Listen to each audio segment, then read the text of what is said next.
Alright, we're back at it again. More Donkey Kong. This time we're in World 5, and man, I'm really hoping World 5 does not slaughter us like last time. Holy crap, last time was bad. Almost 150 deaths. Let's hope this world actually is just better, so let's just go ahead and jump straight into things. And this level, just gonna go right in with Dixie.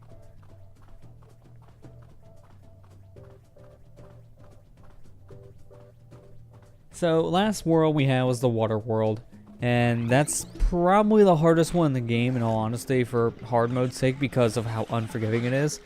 This world's the jungle world, so we should be back to a more like normal pacing. So even if we fail something, it shouldn't take us like, I don't know, 5 to 10 minutes to get back to where we were compared to the water world, which has a lot more slower paced levels. Although we can do stuff like that and never get our first death in the first minute because that's a thing.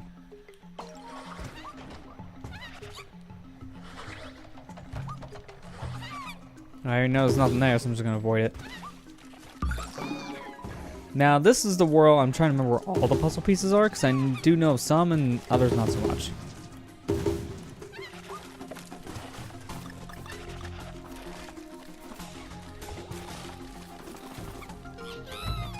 Alright, I just want to take some stuff slow right now just because I'm really afraid of just getting whacked by one of those claws. These are the sections that I'm always getting a hit in if I rush it, because these claws move so quick. Barely have enough time to react.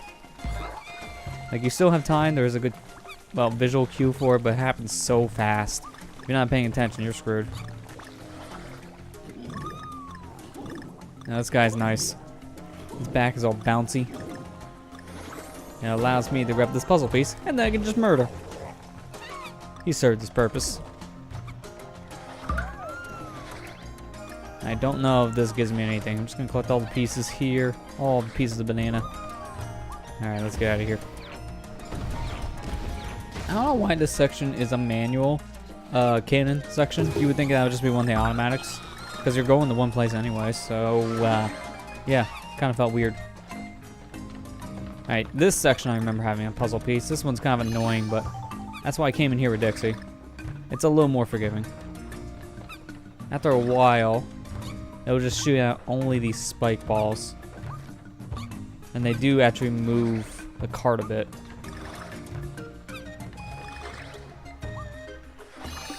Okay. Is that it? I'm gonna stay here for a second just to see. That might have been it. Yeah, that was it. I thought there was a puzzle piece here. I guess not. Yeah, let's just get out of here. It was a waste of time. Music here is really good, though. I really like the theme for this level. Very catchy.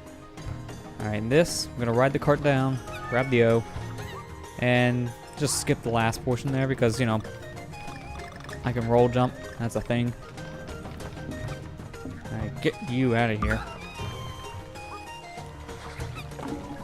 You gotta be really careful with these fumes because that trail can actually hurt you. So, fortunately, trying to avoid the trail made me actually hit one of the little worms head on. That kind of sucks.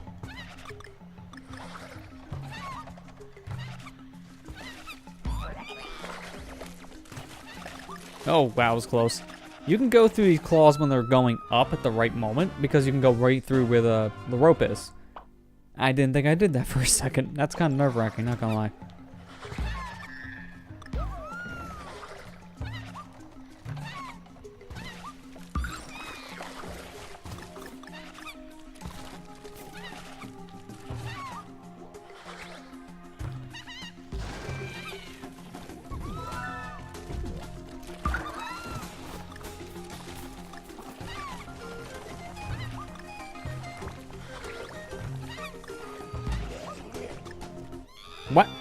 What happened to my hover? I was holding B and then she just went straight down. That was a weird issue. Yeah, that's what happens when you hold B, so I don't know what happened.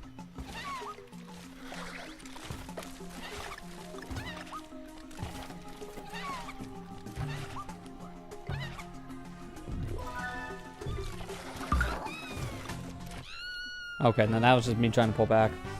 Alright, we're having a rough start. Very rough start.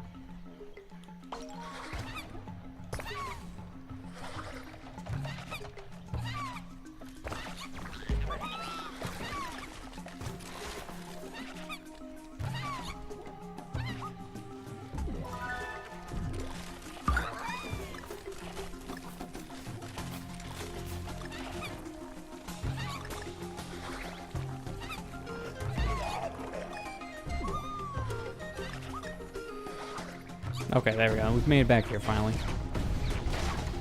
Hey, Spurg, how you doing? Rough starts are always the best starts. Well, I'm hoping that's the case this time, that's for sure. Hopefully that just means like the final stretch of this world is just cheese. That'd be nice.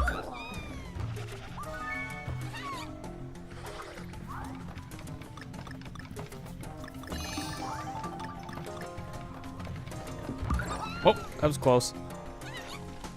I'm okay? Alright, that's good to hear. I'm doing good myself. Thanks for asking.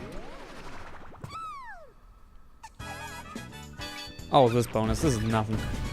Just keep on shooting.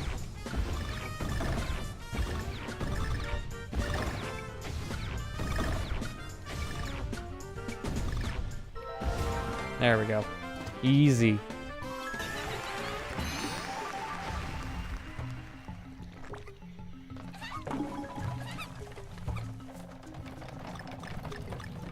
No, no, no, no, no, no, no. Go back. Now go forward. That one's always nerve-wracking, especially when you have one heart. Only regret is I missed when you streamed the Bright Savannah world. Well, luckily that replay is up on YouTube. So, it's at least there if you want to watch. But yeah, that was like a while ago. Unfortunately, World 3. That is a really cool design world, though. It's like probably one of my favorites in terms of just pure design.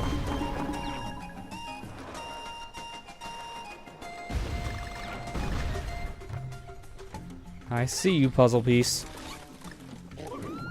And I have Dixie, so I can just float over. I'm supposed to bait this guy over there, but I didn't feel like it. I wait here for a second, because that's going to clamp. Same for the one in the middle.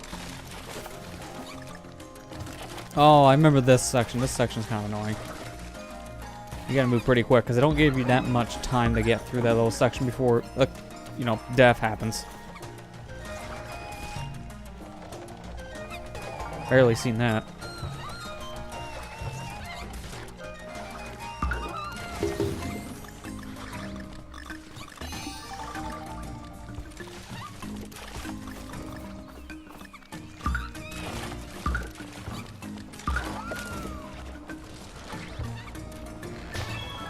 Okay, that's all the Kong letters. Now I just gotta get the last two puzzle pieces. Which I believe doing this here, collecting all the bananas, I believe this gives me another piece. Yes, it does. Yeah, here. Donkey Kong Country Tropical Freeze is one of your favorites. Interesting. It's your favorite one in the series because it's the only game in the series you can beat. I mean, that's saying something. This is the one you say you can beat because it's one of the hardest ones still. That's for sure. So we missed a puzzle piece? Guess so. I'll have to come back. This is honestly my favorite in the Country series myself as well, and it's just because it's really good. I just really like the design choices in a lot of areas in this game. I just think compared to a lot of the others, it has the right amount of challenge while still being difficult. It's not too difficult compared to some of the other games. Returns would have been one of my favorites, but the motion control is kind of put near the bottom because it's when you're trying to go quick, it's unresponsive, which kind of hurts it. The 3DS version is better for that reason, because, you know, no motion control. Alright, let's see where we missed that puzzle piece real quick. So, I hit the enter key. Did that? Hang on. I was noticing something on how my hotkeys work for this program, that anytime I hit enter, it just enters in a new number. So I need to see. Did I just accidentally... No, somehow I went down. How did I go? Okay, I don't know how I went down. Whatever. Alright, it's fixed.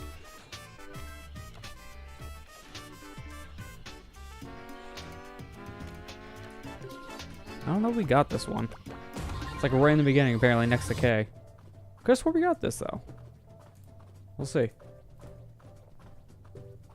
Yeah, the hell playing video game motion control. I think some games work with motion control, but I think a lot of them that just do a waggle for a command that could have easily been a button press, I think those always just don't work.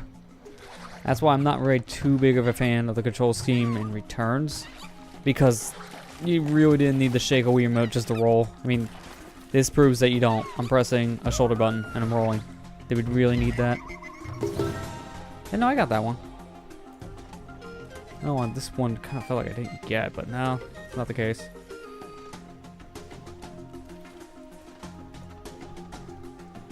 Oh, wait a minute. There was another secret room. I forgot this one's kind of tucked away.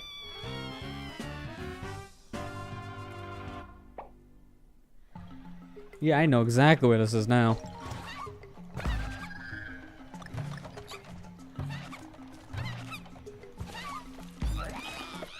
What? Okay. On the rebound. Alright, now we're playing on 360. Yeah, imagine a Donkey Kong game on an Xbox console. That'd feel weird. Almost as weird as playing an N64 game on an Xbox console. Oh wait, you can do that already. It's weird.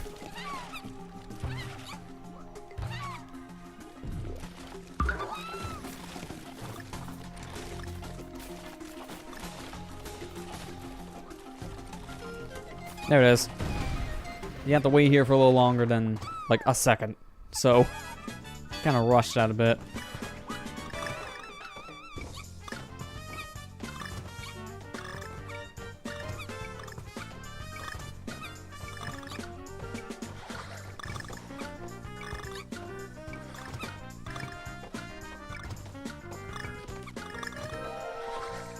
Really? I missed that jump? Alright, try it again. We played other country games with a 360 controller, if that counts. Close enough. I'm sorry in advance, because if you're playing with a stick, that must have felt uncomfortable. If you're playing with that D-pad, maybe even worse.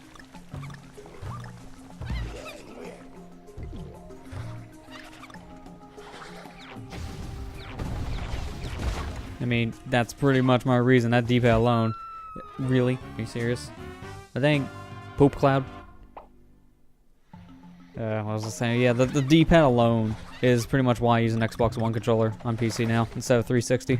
Because that controller is so good, it's just that D-pad not as responsive. The Xbox One's D-pad is really good, it's just my only complaint with it is it's so loud. It's super clicky, and I don't like that. Like, this controller's D-pad's perfect. It's a good amount of force feedback without sounding like you're mashing. That's my only complaint with the One's D-pad. It sounds like you're breaking it every time you're touching it.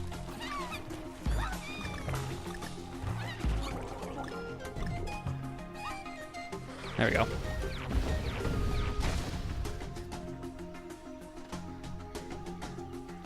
Xbox 360 is one of your favorite controllers.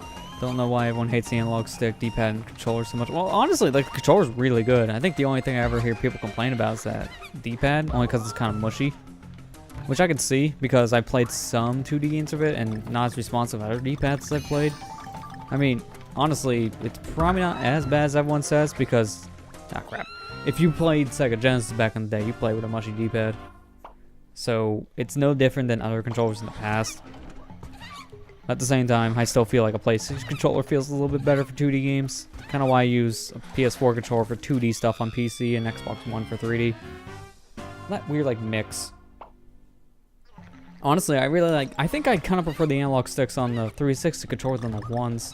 I feel like the Ones joysticks are a little smaller than a 360 pad.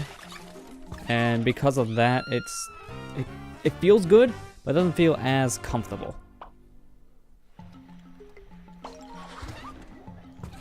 Okay, you play with analog stick. Alright, well that, you know, it may or may not be more responsive. I don't know. It depends. I know some people have personal preference on that. I just cannot play a 2D game with a stick. Like right now, I'm playing all D-pad. It's just, I cannot do it. It just does not feel right. There's some that can, some they others. The others they can't. That's what I'm trying to say before getting killed. Man, I just want to rush through so I can beat the level and keep one puzzle piece. Is it so hard to ask for? I just want one piece. We have 30 lives. That's insane. Are we actually going to game over in this? Like, are we going to game over by the time we're near the end of this adventure? Because I feel like we could. Especially if I keep on making careless decisions like this. Not particularly big in controllers. The only one you don't like is N64. Yeah, I mean, I love N64. It's one of my favorite systems of all time. The controller is hot garbage. Like, I love the system, but that controller is not good. Most of the N64 games I play nowadays are on Wii Virtual Console, and it's because of the controller. GameCube controller is like 100 times better for those games. Or most of those games. I think the N64 controller feels the best when you're playing a 2D game. Like one of like two 2D games that you play on the system. Like really, Mischief Maker's the only one I can really say that with.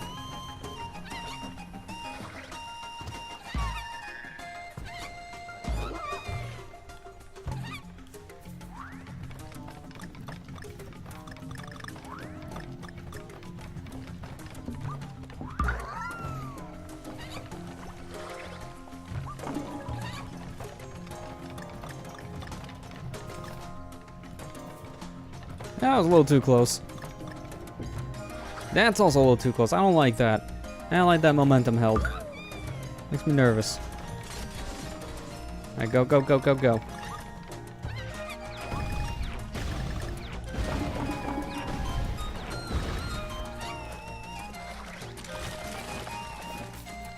Come on. We'll get out of here.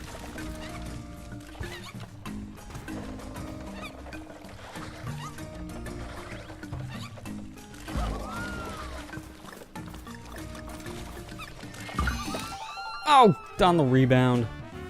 I was hoping to avoid that. Enjoyed the Goemon games on N64 and Super Nintendo. I haven't played the one on Super Nintendo. I remember renting the Goemon game on N64 a couple times as a kid. I want to pick that one up again. It's just apparently it's kind of costly nowadays. Like it's, I think, 40 bucks. Although the Japanese version was like 10. Japanese version dirt cheap. Which is kind of surprising to see. I mean, normally Japanese versions are kind of cheaper, but there's like a big gap. I guess it was more of a niche classic over here in the States, so not as common for that reason.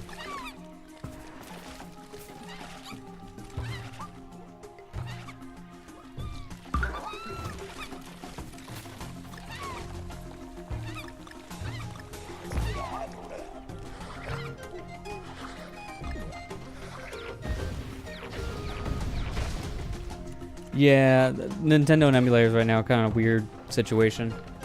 Again. Usually a game like that, it's like, I hate playing the emulators only because I swear I've had like really bad luck with any emulators past like Super Nintendo era, basically. Any 3D game emulators I've usually used and they've been crap. I think the best one I've used that's 3D is probably Dolphin. I think it's just mainly because Dolphin has so much more put into it compared to a lot of the other emulators out there. Dolphin's just really good. Although it's pretty taxing though, so you kind of need a good computer to really get the most out of it.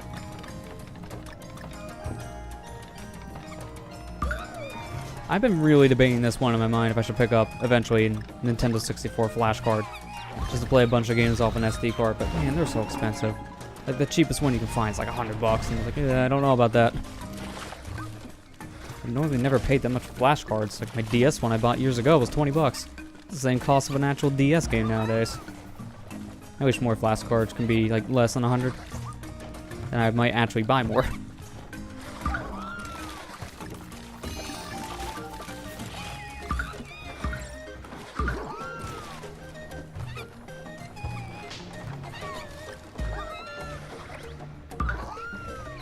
There we go, finally. Get me out of here.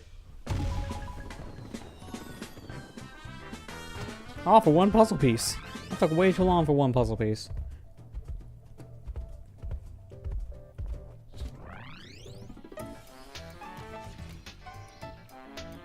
Alright, now we can finally move on to level 2. Now this one, I don't think it matters who we pick because it's a riding level. So, DK, you're gonna get some level 1s.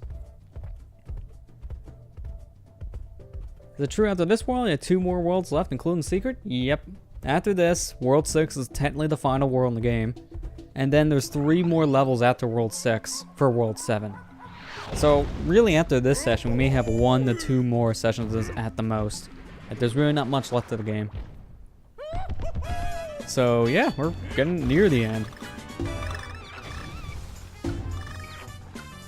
Although this adventure probably feels like it's gone on a little more longer than some other projects, mainly because of all the dang delays and canceled streams, because, man, this series had a rough start in the beginning, because summer storms are the worst.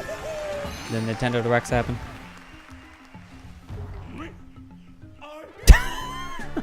And then that happens, you know, delaying the inevitable. Why'd I do that?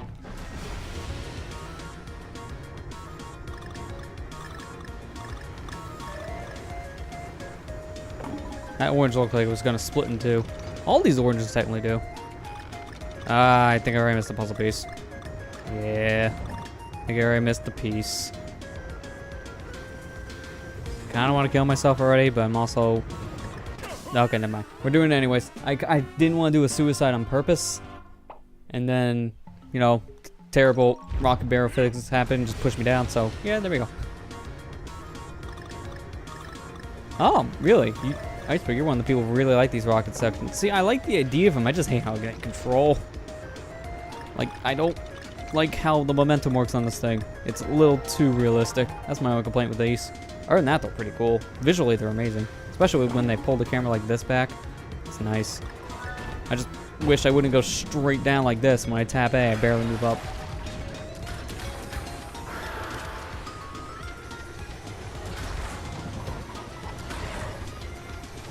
Ah, forgot he does 2 passes on the bottom.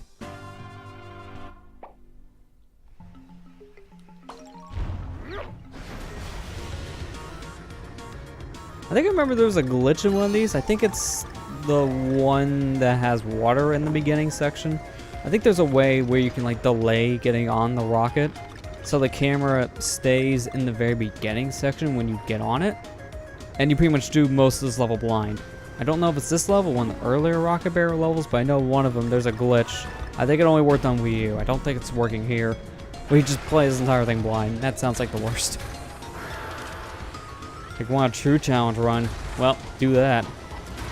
You'll never be able to see anything ever again.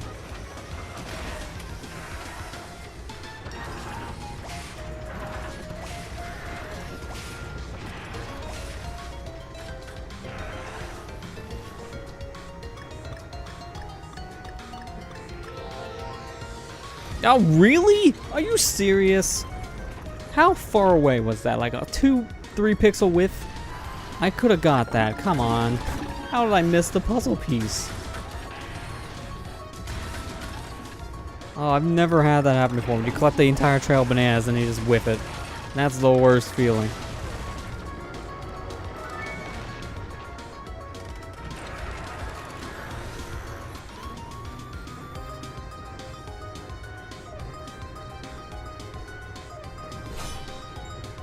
I mean, in hindsight, I should just restart this level now, go back to the beginning, but nah. I'm waiting this one out a bit so I can get more puzzle pieces. Like this one. Okay, I already know the last one. I already know where it is, so I'm gonna take the intentional L. The last one's at the very end of the level, and it's a bonus room.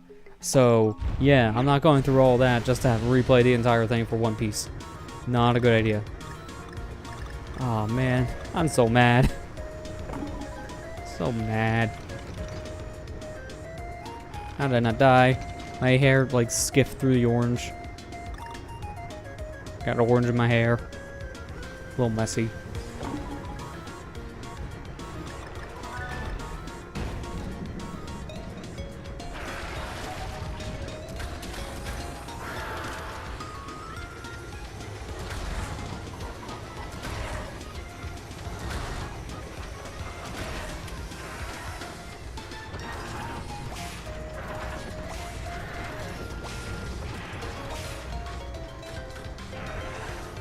Okay, get these bananas again.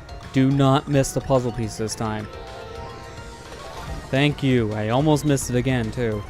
The barrel's the only thing that hit it, not DK. That was a little too close. And imagine missing that puzzle piece twice in a row. I retire from video games.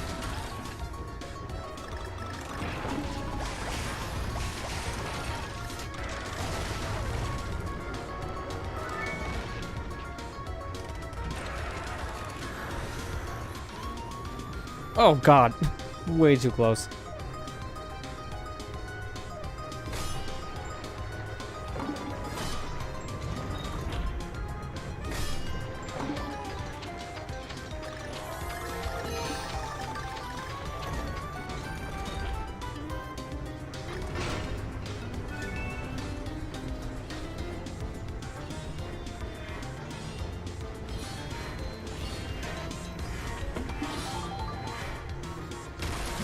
Alright, good. Final section.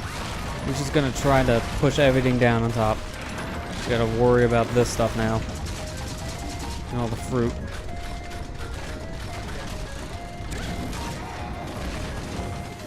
Barely get the G. And then here, just stay low to be safe. But he's dead.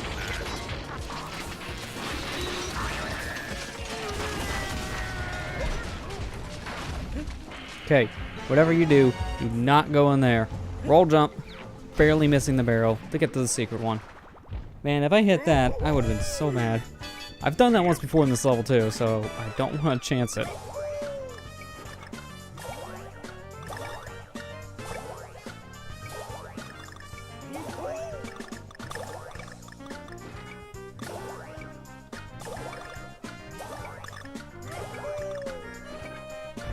Oh god, no, do not fall. Do not fail at the very end. I'll have to replay this entire level. I don't want to do it. I don't want to do it. Oh, thank you. If I failed that at the very end because DK is the worst at the bonus, that would have been stupid. Would have been so dumb.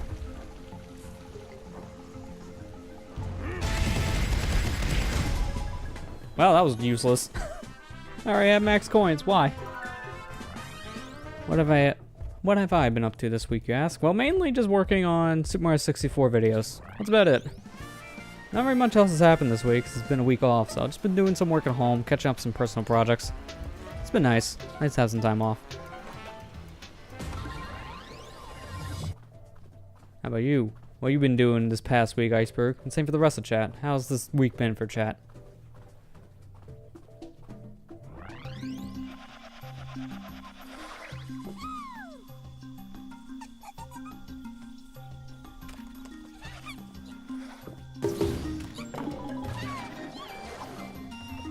Can't remember. Is this a door I can whack open with a barrel? No, it's not. Okay.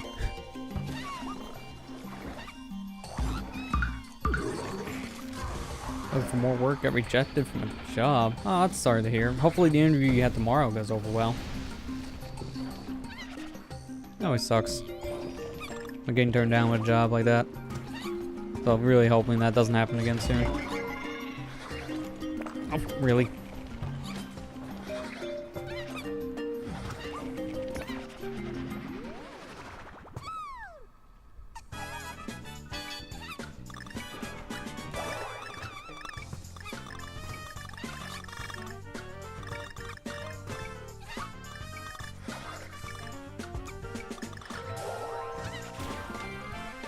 Easy every time. Love that bonus. So free.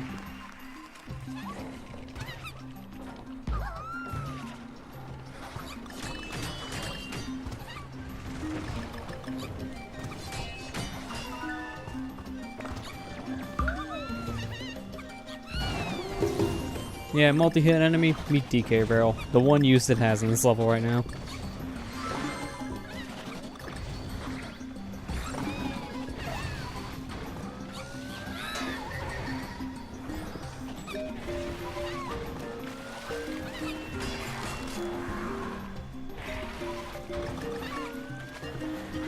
Now see, if I had more than one heart, I could damage boost that, but this is hard mode. I don't have that luxury. Here, right here, these platforms, that's why I'm playing this level with Dixie.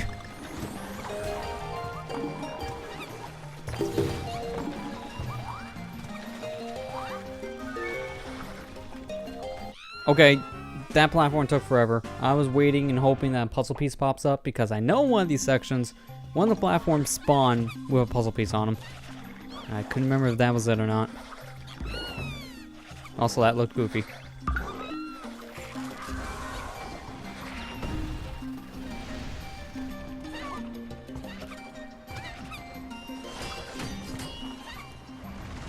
Yeah, I'm kind of cheesing a bit of the early section because I shouldn't have made it without the watermelons. But I'm Dixie. I can cheese.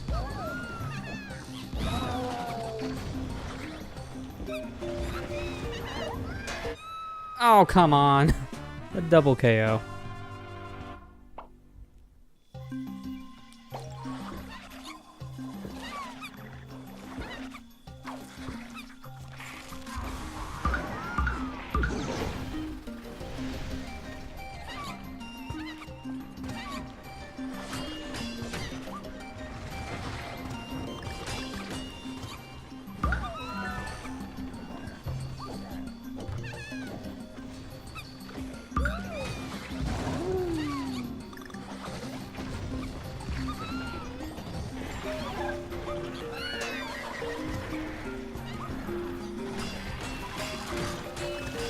I didn't hold it long enough. Oh, that was close.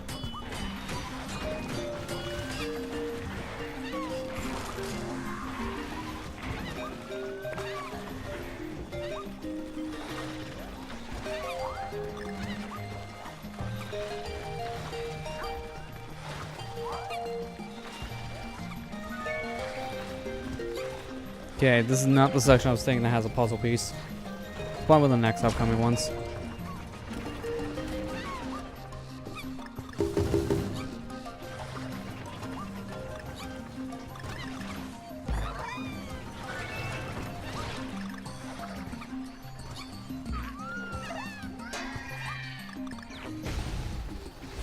Thank you for not putting a puzzle piece in that section, game. Appreciate it. Oh, how did I not get tongued? Dixie does not want the tongue. Go away.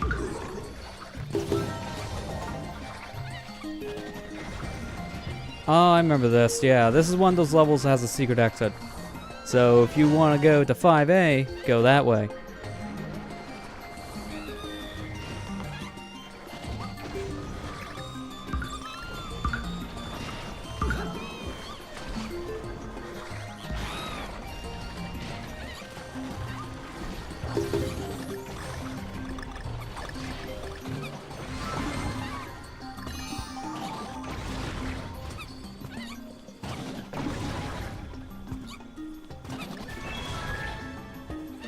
Okay, that feels weird to have all the Kong letters and only have like 2 more puzzle pieces left.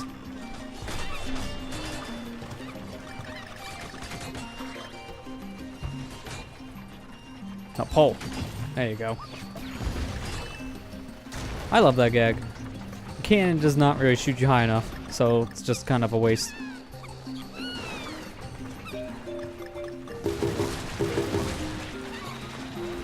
Okay, this is the section I think I was thinking of earlier. You know, one of these has a puzzle piece. Oh, I also forgot the delay. Ugh, that delay sucks. They do that on purpose to trick you up and make you jump into the fruit.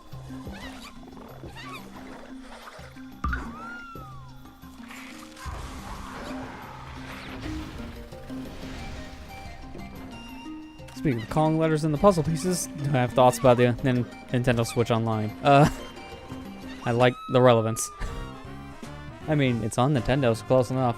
Honestly, from what I've seen so far, we need more time. Because as I've seen so far, it didn't need to be a paid service. Apparently, a lot of people have been reporting their online games have been just as bad as it was back when it was free. I've seen a lot of Splatoon 2 disconnects still. And I've also heard the NES games online is kind of bad right now. So, it's cool that they're giving us like the NES games. I don't feel like it's probably worth the online alone. I'm supposed to be joining a family plan for Switch Online, so like I don't have it yet, but once I get it, I'll probably have more opinions on it. For now, from what I've seen, people are not happy, which I can understand why.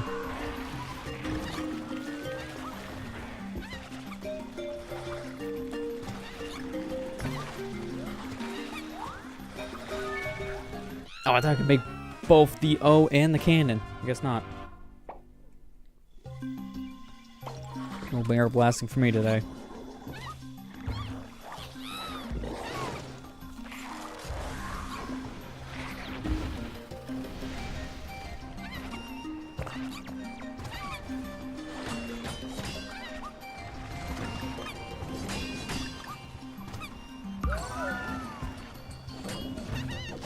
Oh, what? My jump! Why? Because I picked up the barrel, it canceled my jump.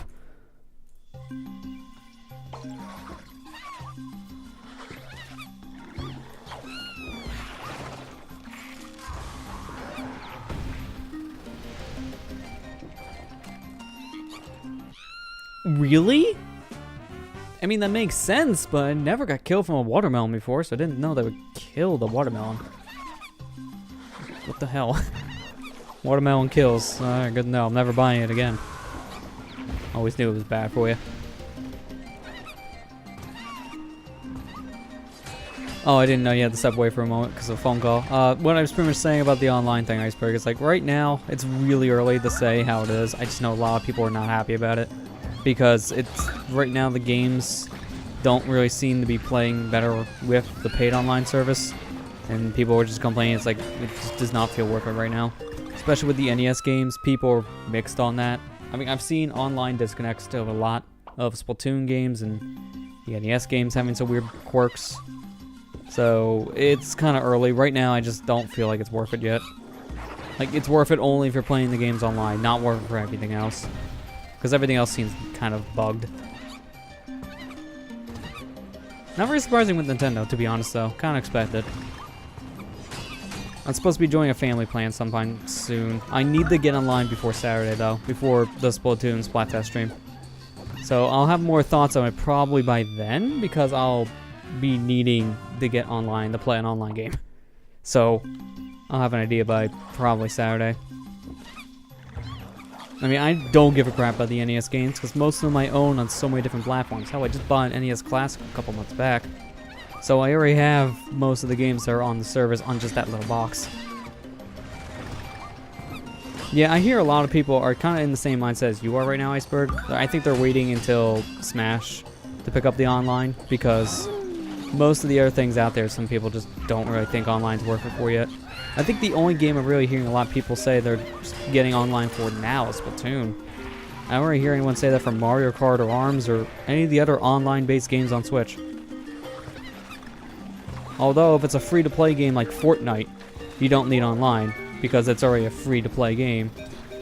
So, because of that, you don't need to worry about buying a subscription, too. It's the same thing on PlayStation and Xbox in that way, so... I mean, there's that. If you're one of the people who actually likes the game, then I guess it's still free no matter if you have online or not. That's a good call. I don't give a crap, because I don't play Fortnite. So for me, I don't care.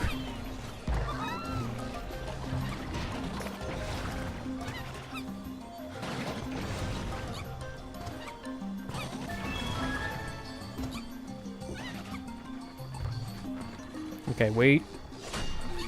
Wait. Wait. Die. Man, that was way too close to dying. I almost feel like this could be something here on the right wall. It feels like you could just blast open that fruit in the wall and go straight in there. But no, you can't. So that sucks.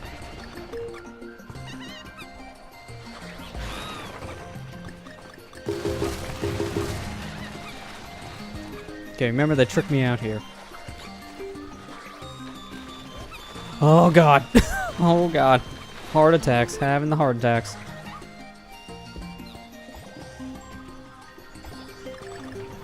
Gotta get out of here. Where'd I miss the puzzle piece? There's only one more here. You know what? I'm doing that. Hey Seb Natty, how you doing? Oh, you're the stream that has problem with Skyrim? No, I never played Skyrim. So, I don't know which stream you're referencing in that one, but that's not me. Alright, what was the other puzzle piece? Let me see here real quick. Oh, hey, wait a minute. Sneaky, sneaky. It's in here. Yeah, that was a little too close for comfort.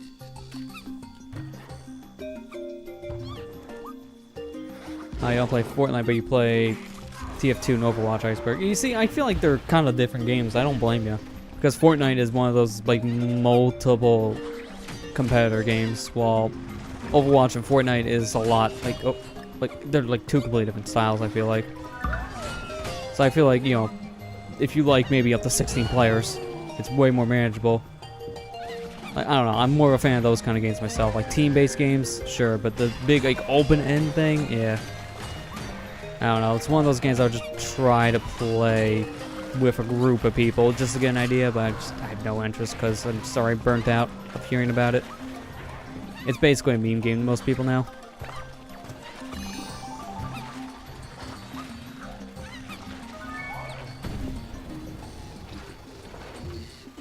Follow from watching a clip from YouTube. Okay, so you're one of the ones from YouTube. So I appreciate that, Abe, like following me from the YouTube channel, because I know not many people find the Twitch channel from YouTube, so I always appreciate when someone does that. I know a lot of people find like the highlights of streams, but normally don't know when they're actually happening. YouTube doesn't really do a good job with that portion of the communication, so yeah.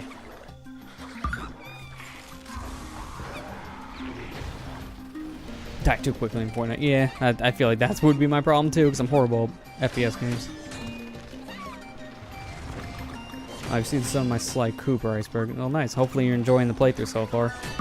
That was a fun one to record earlier this year.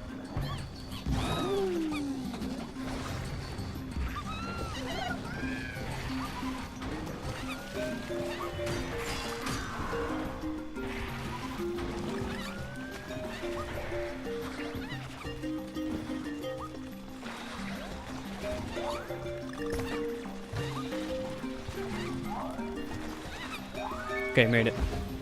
I'll watch the clips from YouTube, from you, and find new streamers to watch. Yeah, I always like when you can find a new streamer by just like looking around from like clips of some kind, or just getting an idea from like maybe a post upload somewhere. It's always nice to like rediscover new people because of that.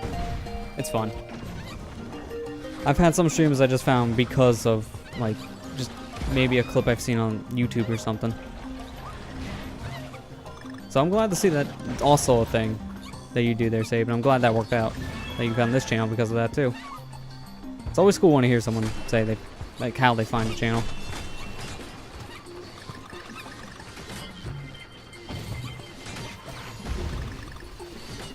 Bought the Sly collection on the Vita. Cannot play the third game because the third game is an expired digital code. Well, that's dumb. I didn't know that the third game on the collection would be digital only. That's weird. Sorry to hear that one. I mean, if you have a PS3, I already know that the... Oh, it's too close. That was also stupid. That was stupid timing. I know that you have a PS3, the physical version has all 3 games on the disc. I have digital copies of the 3 games on PS3 because I remember I got it off of a flash sale a couple years ago. That's how I got my trilogy.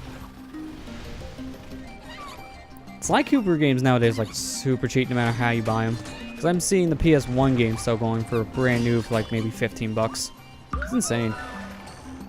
It just sucks that the dang Vita physical version is pretty much a waste. Because if you have a digital code and it's expired, well, that's a problem because you won't know. You won't know if you're buying it secondhand. Because sometimes people will say it includes all the codes, but they don't say how new it is.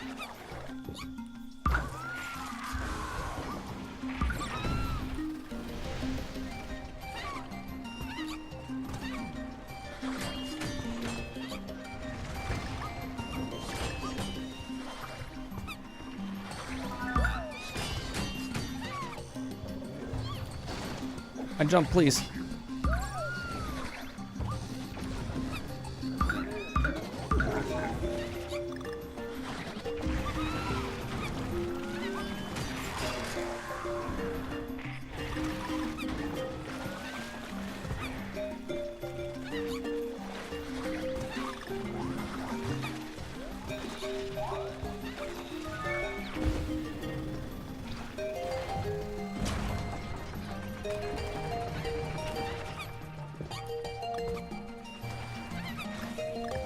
Oh, firefish, please. Would have sought to get hit by the tail of that fish. Which I almost did.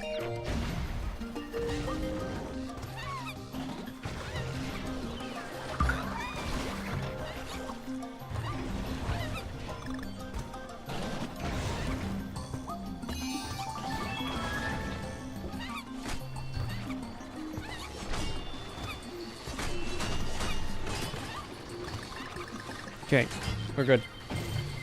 Just gotta get out of here.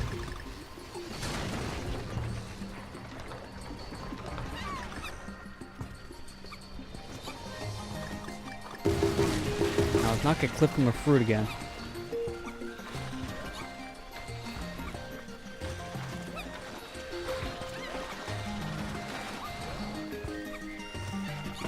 Perfect, alright. Now all I have to worry about is this one last puzzle piece, and I believe it's on my left in this level. In this portion of the level, I should say. There's bananas. And the banana coin. Next should be the puzzle piece. There it is. I do not care what I get, because I just want to leave.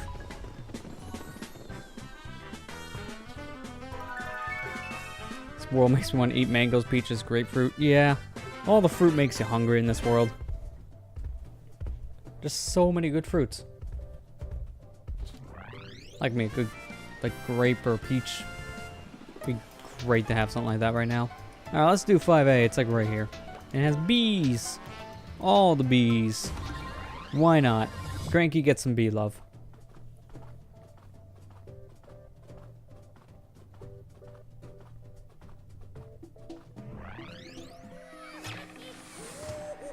Right behind me is why I picked Cranky. You need someone who can get over this pit.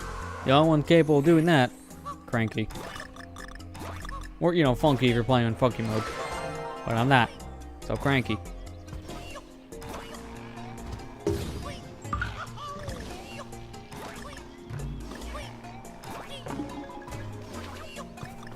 Grapefruit's a good source of vitamin C. It's also a good source to get horrified on YouTube.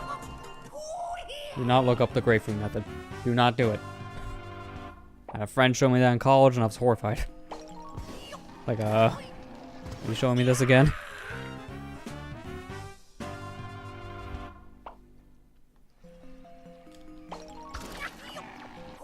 Okay, stop dying the first 2 seconds of the level, please.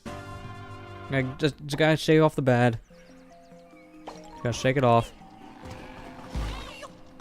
Now I gotta turn on the good.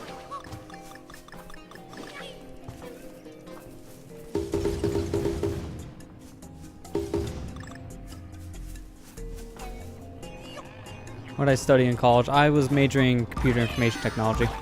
That's what I was going for. Technically have a couple different degrees. Like I have an associate degree and also DEF. It's my favorite degree. And I have an associate's degree and also have an A plus certificate. I also have drinking.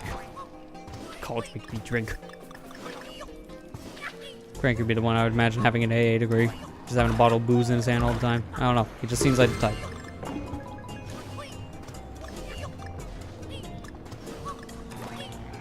Is there a point to getting all these things? I don't think so. Well, I can find out by trying again. Thanks, Beast.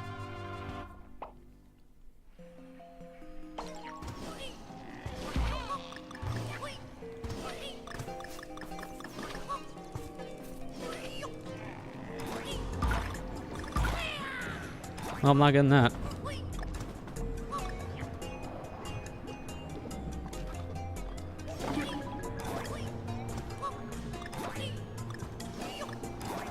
Okay, there was no point in collecting those. And I was hoping that could have been a puzzle piece. Oh, perfect.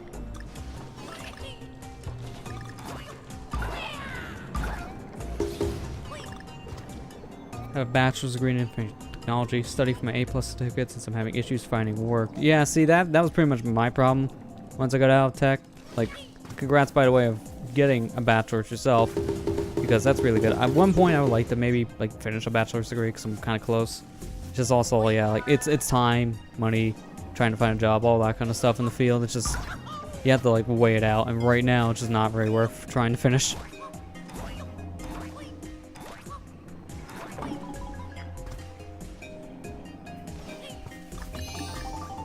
Technically had like one job lined up with it, but then turned out to be kind of a waste of time. It was only a temp job, and they would call you when they felt like. And from what I heard, some people barely ever got called. So I was like, yeah, I don't think I'm gonna continue trying to get this. Kind of just sounds like a colossal waste of time and money, because I would have had to spend a couple $100s to get all the stuff taken care of for the applying process, which would have been stupid. I would have never made that back.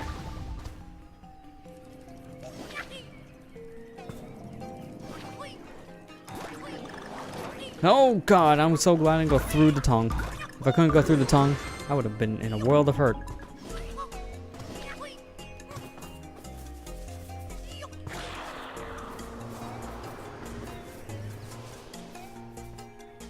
No! I went up just slightly, and that was enough for the game to consider me in the air when I was trying to do a jump. That's the worst. I can't pogo when I'm in the air because there's nothing to pogo on.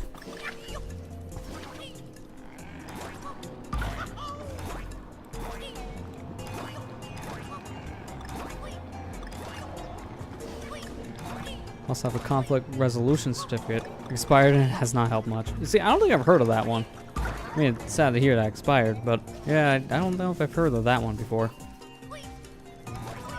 Yeah, an internship's supposed to turn to a full job, but that didn't work out. Yeah, sorry to hear that, because, I don't know, it seems like that happens more often than I hear about it anymore, which sucks. In a sense, that's kind of what this like job was supposed to be lined up with, was almost going to be as well. And again, that wouldn't have worked because of all the money you would have had to put into the application process. It just would not have been worth. Also, why?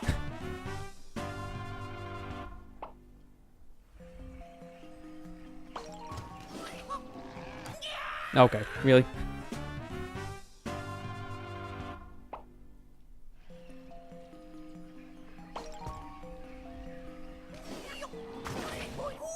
Come on!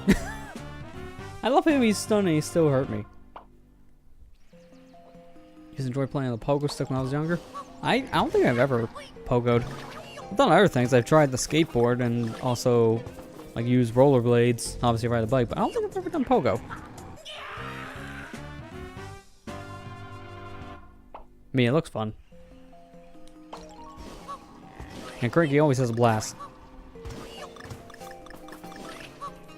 I'll take his word for it. That's a terrible pogo. Never mind. I was gonna say that was a good pogo because I skipped the floor and then B in the face.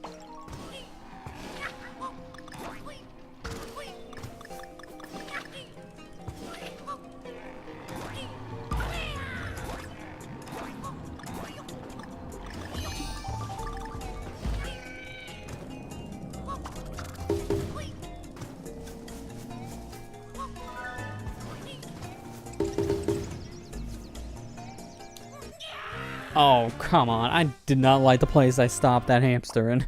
I was going to try to jump around him, but trying to jump on a sloped surface is not easy in this game. It considers you sliding down the slope when you let go, so you can't jump.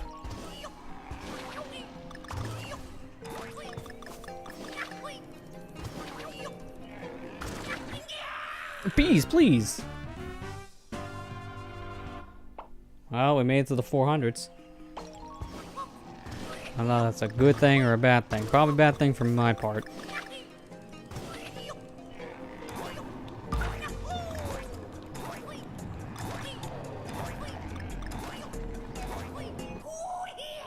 Man, I just don't like these bees.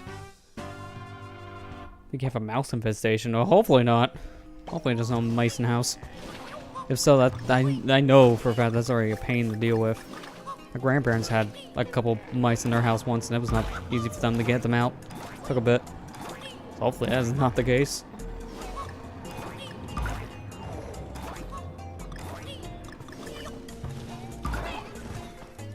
My ex also had a lot of like mice in their garage, so that always made me worried when I parked my car outside. So I always started the park like near the very end of the driveway. I just did not trust the mice. So I had it always far away because I didn't want one to get on the undercarriage of my car and come with me at home. That's happened to me like once before in a different vehicle. What the heck was that?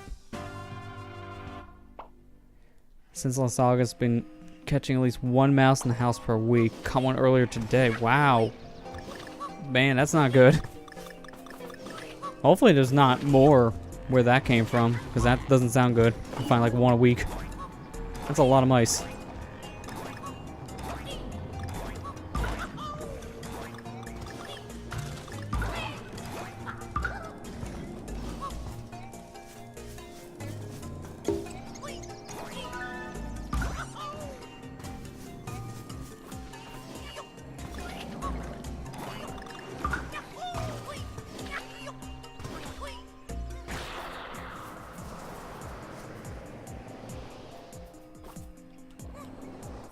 I just want to collect these bananas because I need to see if it has a puzzle piece.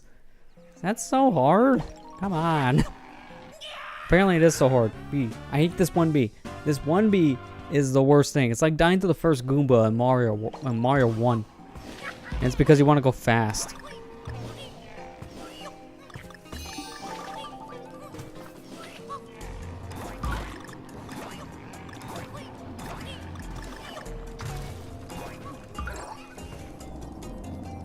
Can't locate where they're coming from. Looked all over the house. Interrogated the mouse I caught earlier. It wasn't giving me any information. Okay. Threaten him with the cheese. That should do it. Now, hopefully you find out the source of that issue soon, because, yeah, that's never fun to deal with something like that. Oh, no. Oh, no. Oh, no.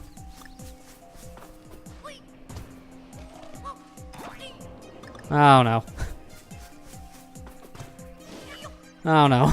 I just want this one banana.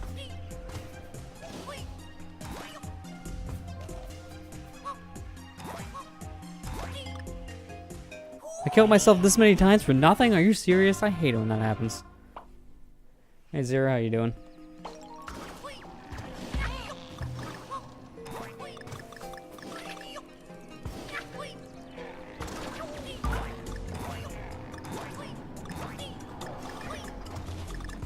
So now on the plus side, I know that doesn't have a puzzle piece, so we can finally move on.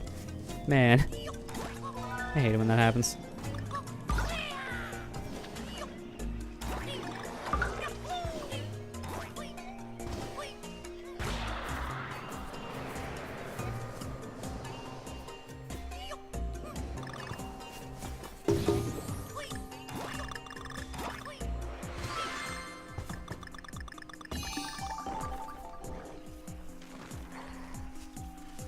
Platform.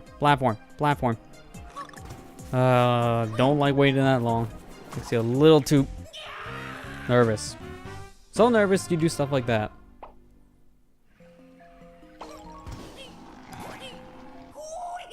Excuse me, pogo stick. Why does it randomly not respond to spikes? I wanna know how that works.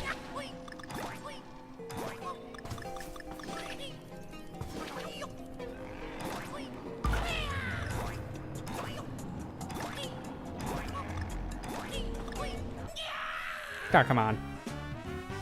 These bees, I swear, their hitboxes extend when they see you. It's like, oh, hey, it's Cranky. Let me just swell my hitbox. Because he was nowhere near me when he killed me there, too. Come on. Yeah, when Cranky screams, man, he screams. Like, holy crap.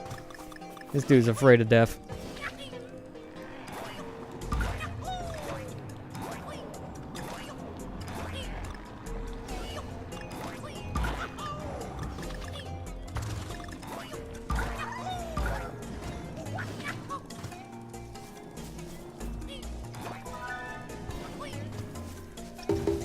Yeah, no, we're just gonna take the long way if that's gonna happen.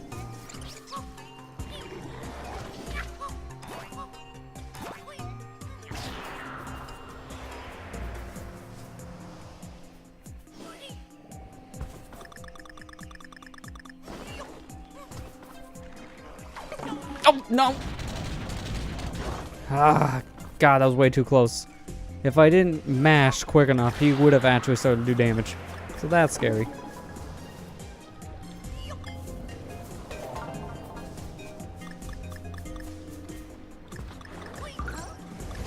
Can I borrow that bomb? Thank you.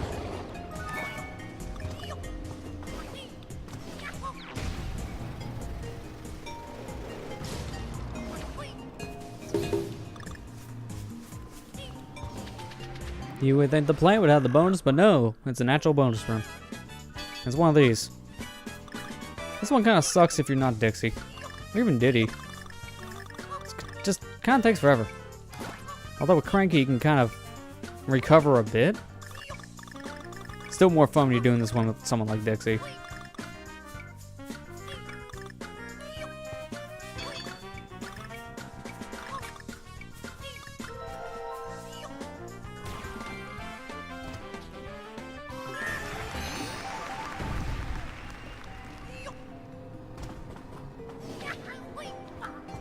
That was a little too close.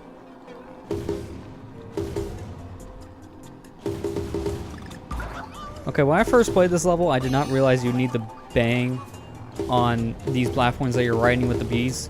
So I would always die in this section because I had no idea that, oh, that's how you raise yourself up. You need to legit pound on the bee.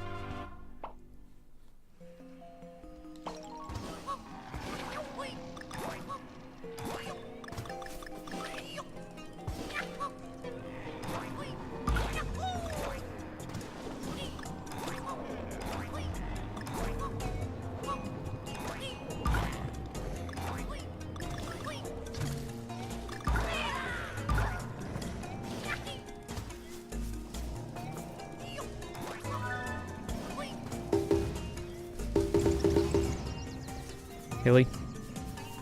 Right on my way. Dang hamster just does not want to move. Always wants to be in your way. He's wanting to fall off. Is that too much to ask? Too much to ask for murder? Yeah, no, you're not taking a bite of Cranky again. The pit gets me first.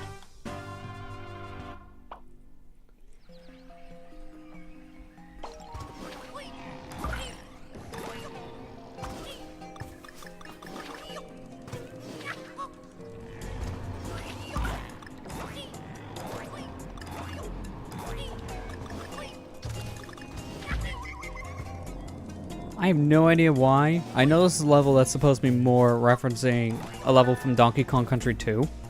But the more I see, like, the honeycomb areas, the more I keep on thinking of Banjo-Tooie. Like, the beehive house where you have to go every time you get enough honeycombs to upgrade your health. I keep on thinking of that area in particular.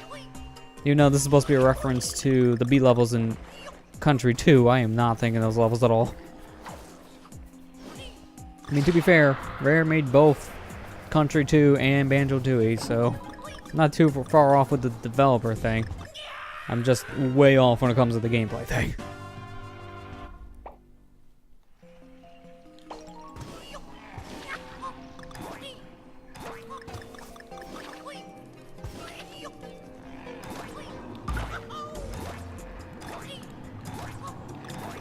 See, Banjo-Tooie is a good game. I have not played it since I was a kid.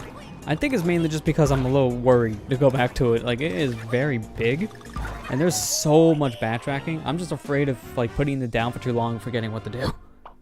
I've had moments like that in both that game and DK64. There's just so much to do and collect, I just lose track very easily. I've had that issue with Yooka-Laylee. I played it when it came out last year. I got near the very end, but I put it down for so long, I forgot what I did and didn't have left to do in most levels. So I feel like I may need to, like, either comb over every single level that I've been through to see what I've done and haven't done, or I just need to start a new file. One of the two. I always hate when that happens.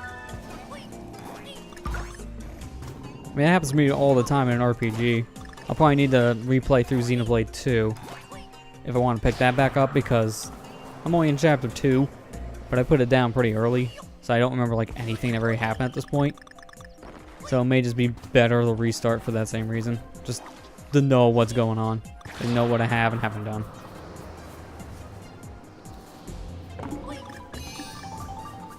I know that's been a game like some people requested me to go back to for a few years on YouTube. People want to see Banjo-Tooie playthrough because I did the first game. I feel like I may do a redo playthrough Banjo-Kazooie before I do Banjo-Tooie. This is mainly to refamiliarize myself with the series again. Like, I'd probably play through the game via the 360 version, show off the differences at that point, and then maybe go into Banjo-Tooie a few years later or something. I have no idea. I've not played 2 in years. I'd be afraid to go into that.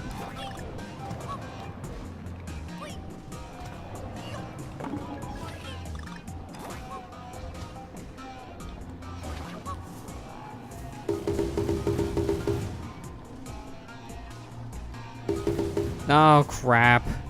I have to replay this level no matter what now. Still gonna find all the pieces at the very least.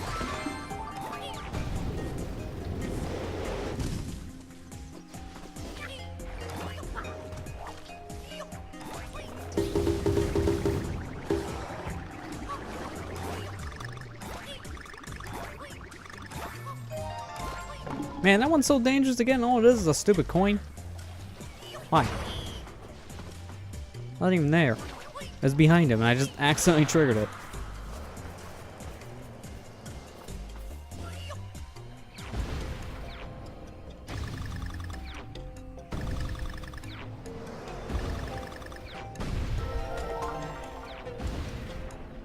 Yeah, that's a secret. Yeah, the 360 versions of the N64 Banjo games are pretty good. I think my only real issue I had, I think, with them was more or less like some of the controls didn't feel like they translated as well to the 360 controller. It was mainly when you had to use the stick to use things like the Talon Trot. It just felt like some of those commands did not map as well as they should have. So, yeah, I'm going to just take the L now. That was my only complaint. Besides that, I liked all the improvements that Banjo-Kazooie in particular had on the 360 version, because it fixed like the major issue I have with the game.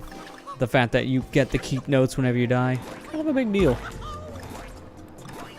I haven't played the 360 version of Tui yet, so I wouldn't know. I just know that version fixes all the lag in that game, and man, Tui had a lot of slowdown on the N64. Like a lot of it. I heard that the intro cutscene on the 360 version of Banjo Tooie actually desyncs because of all the lag that it had on N64. They didn't emulate the lag on the 360 version, so the intro cutscene just lags in the original. So because of it, everything plays out of sync on the 360. Yeah, they fixed the draw distance as well, which was a pretty big help. Like, some areas just became a lot easier to navigate.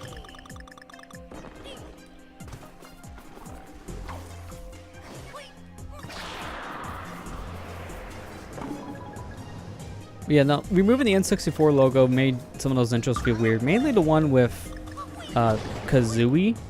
Because Banjo-Kazooie just kind of felt empty without the N64 logo. It just did not feel like the same thing. Because the bee didn't hit anything at that point. He was just flying around for no reason. And then in the end, he just hits a rare logo. It just kind of appears.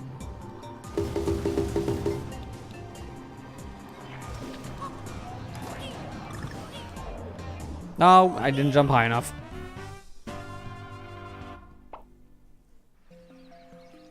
I remember when I played a bit of Perfect Dark on the 360, I remember they changed the N64 logo on there to like this weirder thing. It was like the Microsoft logo, I think, morphing into the Perfect Dark logo, which didn't feel as good as the N64 logo morphing into Perfect Dark.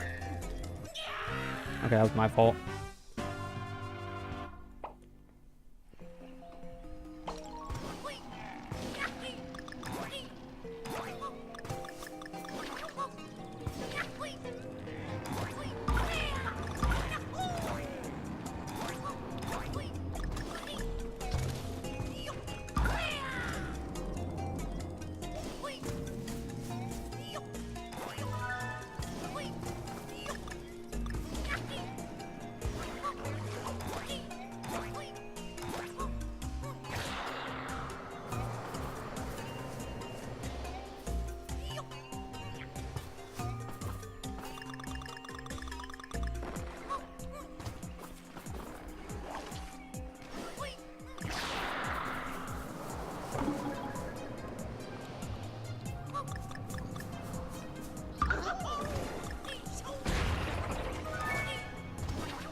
Why? I judged that wrong. I was gonna try to bounce on that last platform that just fell as soon as I jumped. That would have saved me if that didn't happen. And then my speed just disappeared in my pogo, making me barely miss that. Why? I don't get why that randomly can happen. I think that platform that I was pogoing on before trying to jump to... Really? Trying to jump to my little like vine swinging. I think the swinging platform actually killed my momentum a bit. Yeah, I kind of felt like I went a little slower there too, so I might kill my momentum. I can't really tell, but I think that's what's happening.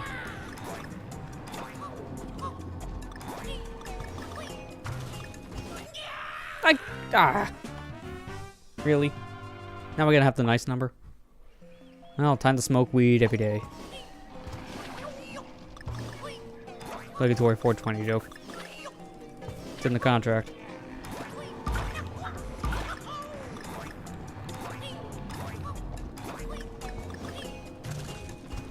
It's gonna bounce on you. Now I gotta try the roll. I don't know how the roll didn't hit him last time. That doesn't make any sense.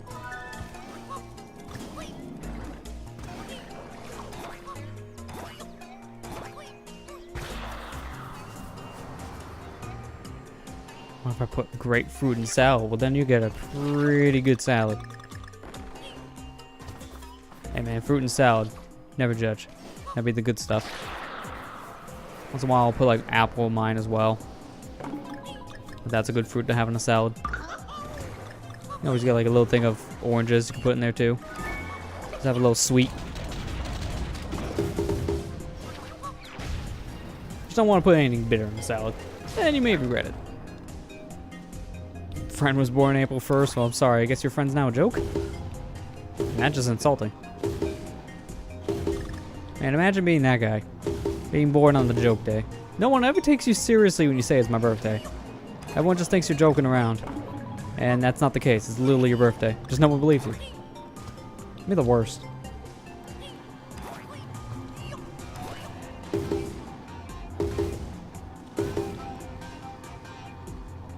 Alright, got the N.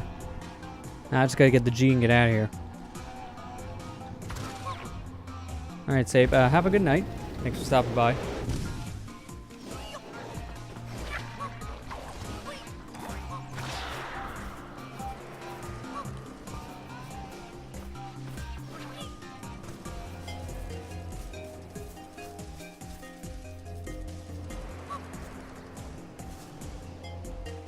No! Oh! The saves! No!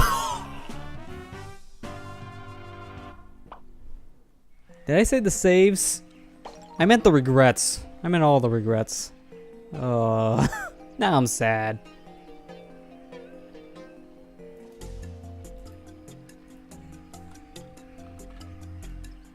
Man, that was so dumb.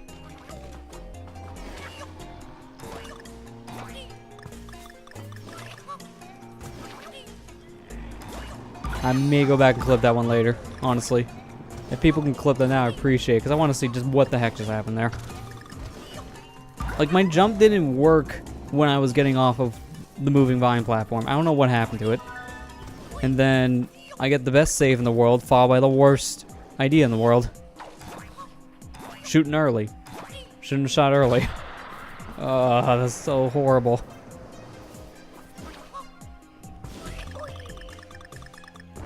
I was gonna make that the 420 run. Now I can't do it. Now it's gotta be the 421. Now the joke's ruined. Now we can't smoke weed every day. Weed day's done. We'll never get weed day back again.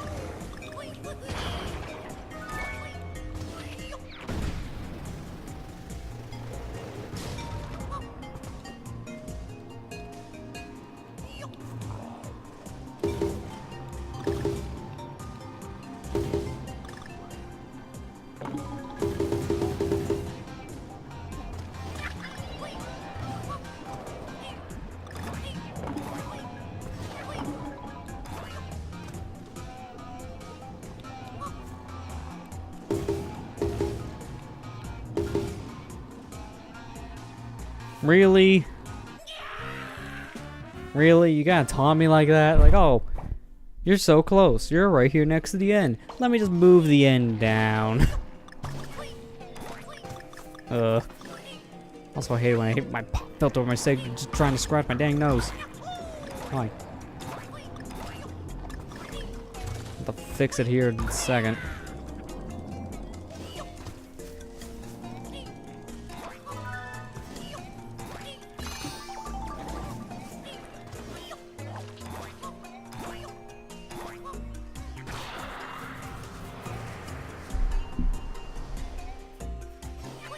I think it's slightly fixed now.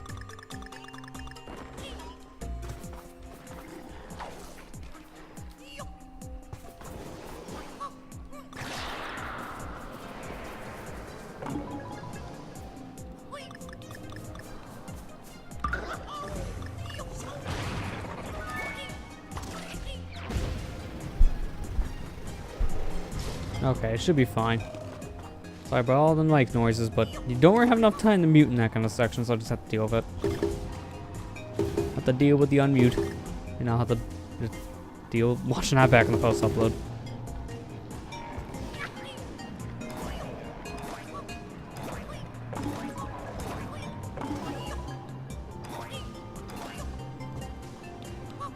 Do not taunt me again, N. Do not do it. Oh my god, you did it again. My feet went through the N. How did that not count? How did that not count at all? So mad. Hey Tover, how you doing?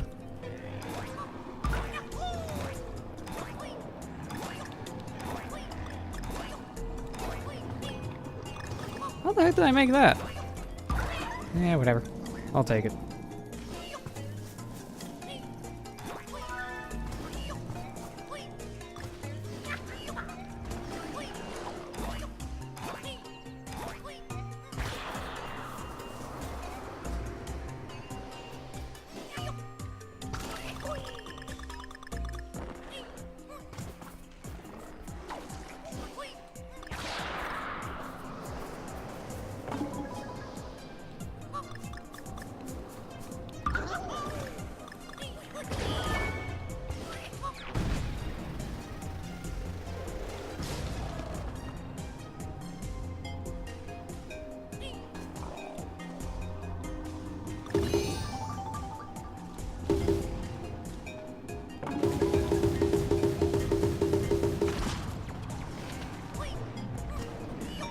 Oh boy. Oh boy. Oh no.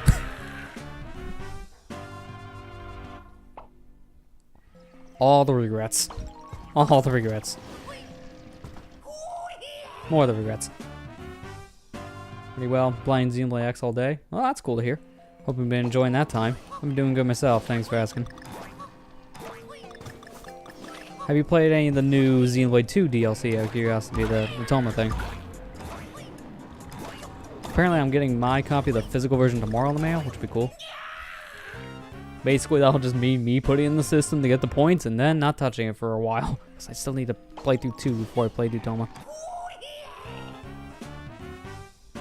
All the regrets, that's what Mom said about me. Feels bad, man. That's definitely a feels bad man moment right there. And that's why we have the emote.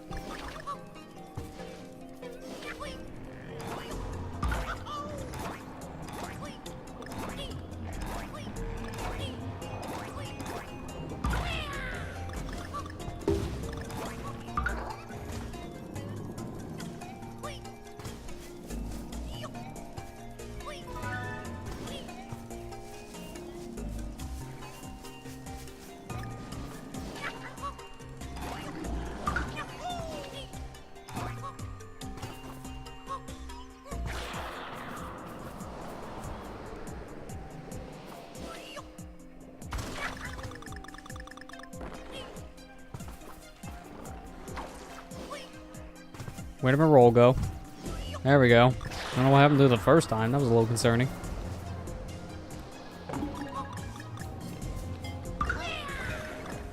Ah, bomb.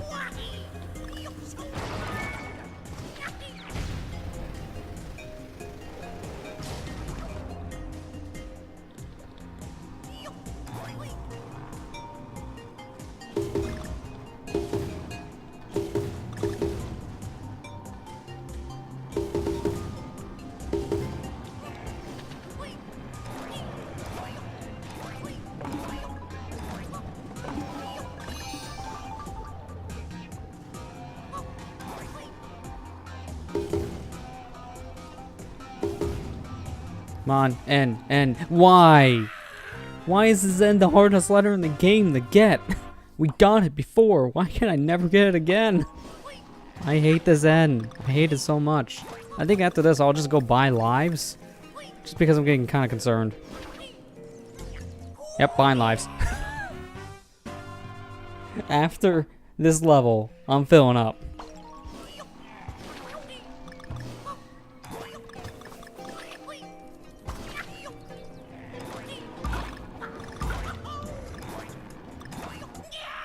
Oh, come on. Not yet. I'm gonna wait until I beat the original game. Oh, okay. That's probably a good idea. Also, you can play as the DLC Blades in Torma. Interesting. So, basically, try to beat as much as you can of the original so you can bring that progress into the DLC. That makes a lot of sense. That's probably for the best of waiting until you beat Xenoblade 2, because that's my stance as well. I'm gonna wait until I beat the main game before I even touch Torna. So that's why I'm probably just gonna open up the physical version, plop it in to get my, like, what, 20 coins, because Nintendo's very stingy with gold coins on physical cartridges for some stupid reason, and then just play it later. I'm also gonna grab as many bananas as I can now so I can start getting something back. So I need lives. Can't believe I'm saying that now. I need them.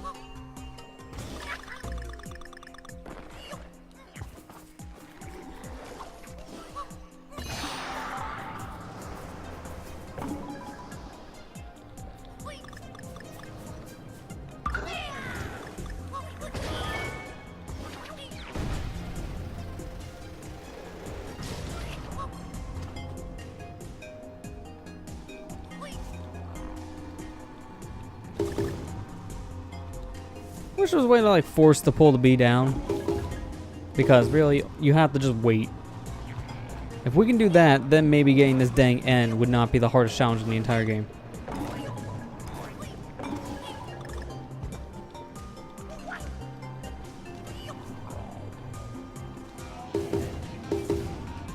End, please. Thank you!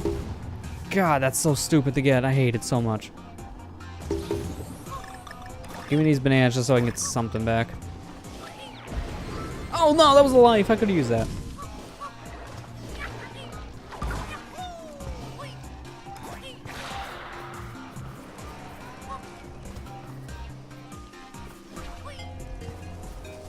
I gotta move, gotta move.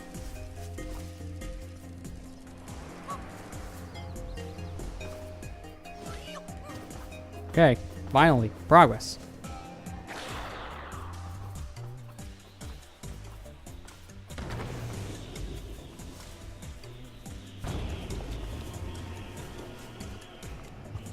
No! I hate that so much. Why? Why does it have to be like that? When you go airborne, you lose your jump. I hate that so much in that section. Almost every time I go there, that happens. That's the worst. Hey, Hyper, how's it going? I'm doing alright. Besides, control's not working for me. That's fun. Besides that, I'm good. How you doing? You were right there. I literally grabbed the G. That's how close I was. That is... Now that's a feel bad man moment, if I've ever heard one. God, that's so horrifying.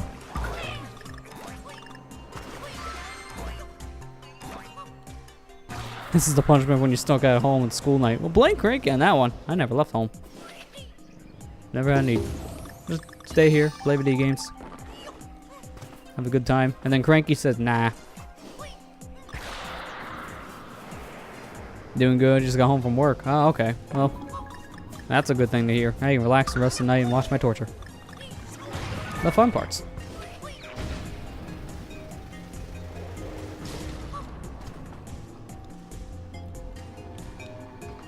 I gotta wait, because I'm putting down a drink. I do not want to take a chance. Yeah, today I actually had a day off, which was nice. Just kind of worked on some stuff at home.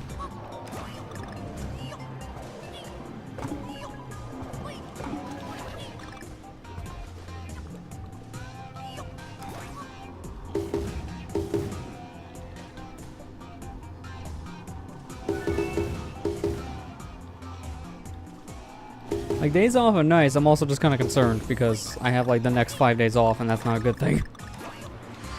Like, normally it'd be nice for catching up on things, but man, I'd like to have money. Money's nice.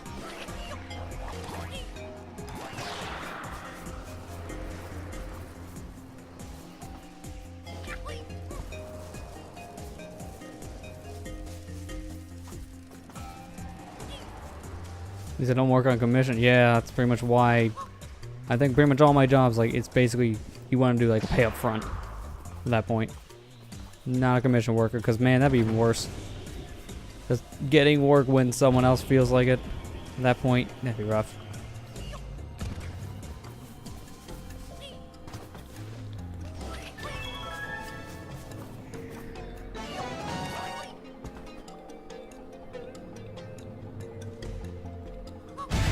Please be lives.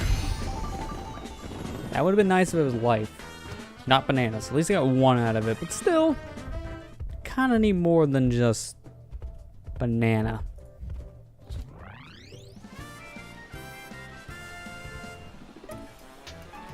All right, we're gonna go back. I'm gonna go ahead and buy me some things. Oh, okay, cool.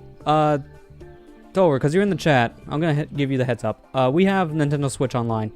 Apparently, Matt was able to activate it for all of us. So that's really cool. Because I know you're part of our family clan, so we're good to go. I may actually check that during a break if I have time.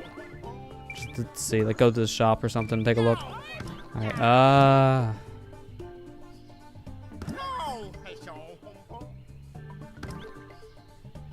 I'm guessing I just buy this? Let me just make sure. Yep, it just gave me the life. Okay. Let me just stockpile it.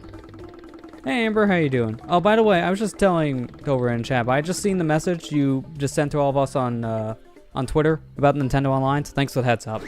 Because honestly, if that didn't happen, I was going to activate my trial, like, tomorrow. Because I need to have online for the Splatfest, so that really worked out. It's good timing. So yeah, I had to buy 99 lives. What was that? 4? 5? I think it was like 5 coming in here. No, 6. It was 6 coming in. And I'm down to 720. That's why coins in this game are nothing. Coins are plentiful in returns and tropical freeze, I swear. So yeah, let's play this level now. So now we're down to 720.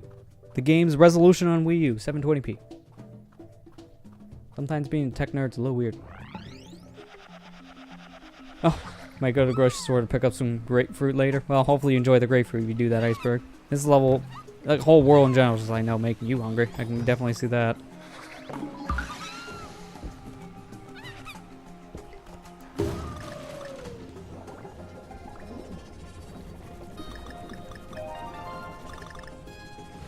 Okay, I remember one of these sections had the puzzle piece. It wasn't this one.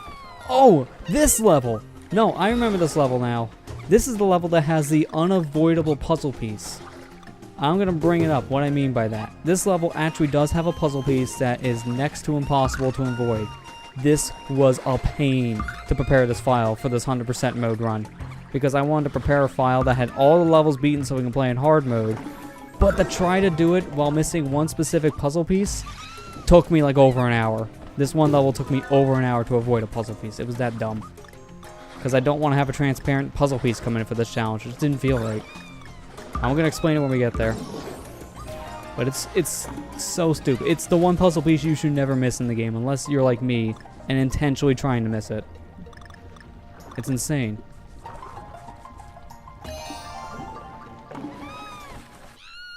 Oh, that's right. He had a spear. Kind of can't do anything with a spear.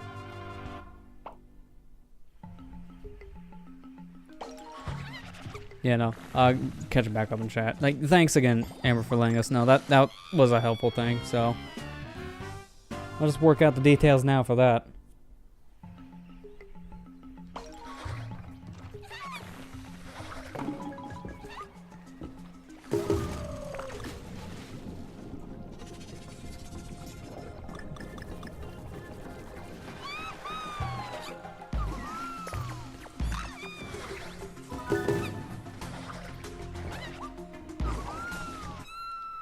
Maybe it's just ground pound there. That might be better than trying to run headfirst into the spear.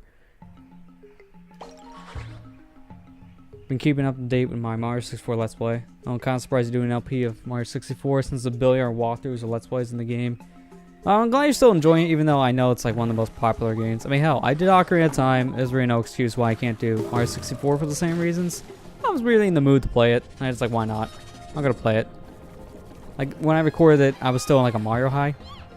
And it was also like my first playthrough recording with my upscaler, the FrameMeister. So I wanted a good game to test it with, and I figured, an N64 game will do. And one of the only games I knew I was ready to record at the time was Mario 64. So like, it kind of worked out. Didn't I stream Mario 64? Yeah, I streamed a couple times in the past. Normally I would just kind of do like a little fun run through it, or like a 16-star run or something. The Let's Play on YouTube is 100%, so I'm covering the game pretty in-depth. And I figured, well, because the DS version does exist, but it is drastically different, I think I may just revisit that game sometime in the future. Like, just do another playthrough of the game using the DS version exclusively. Trying to juggle between the two versions would just be kind of hard to do right now, so I'm just thinking maybe doing a separate playthrough sometime in the future for the DS version would probably have been the best idea. But to do it, I need to play the 64 version first.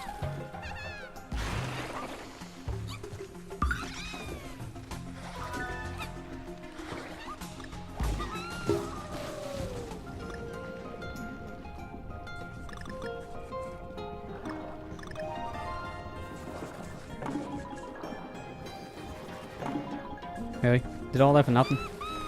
Hate when that happens.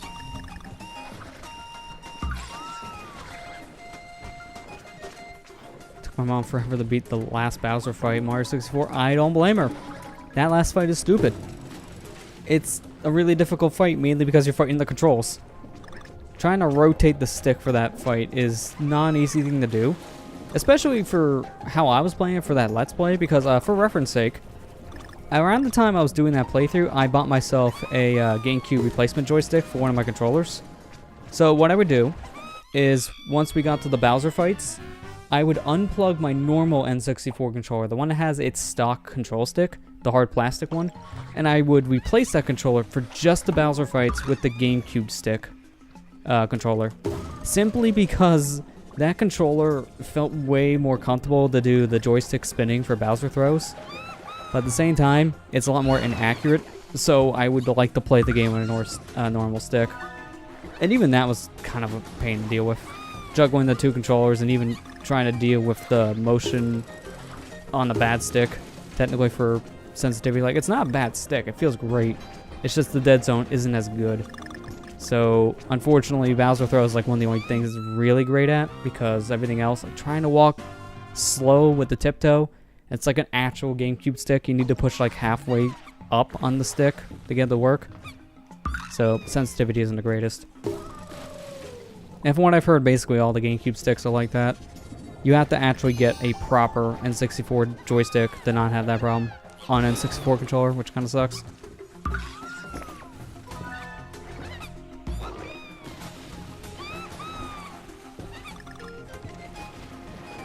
Shark, please. Shark, please.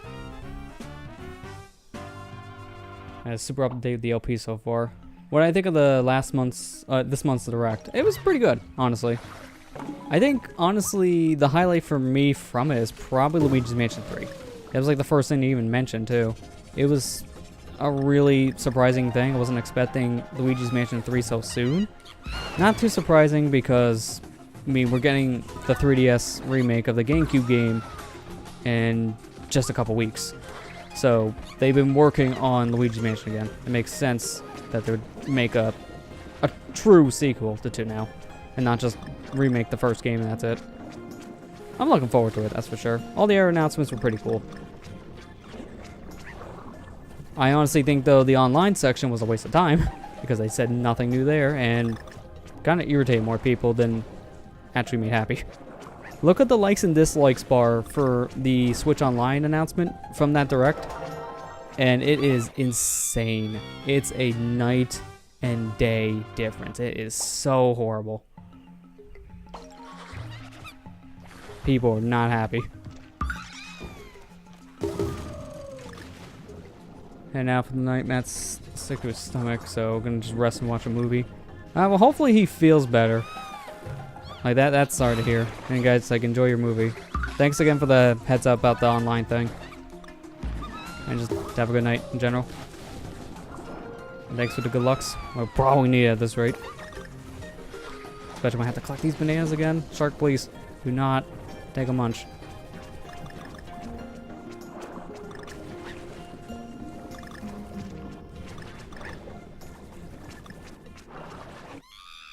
I just don't like getting these dang bananas with this shark chasing me. Yeah, Hyper, that's like what I was just mentioning. The likes and dislikes ratio on that Switch Online announcement video Nintendo put up, oh man, people are not happy with it. I think it's like 38,000 dislikes or something. It's insane.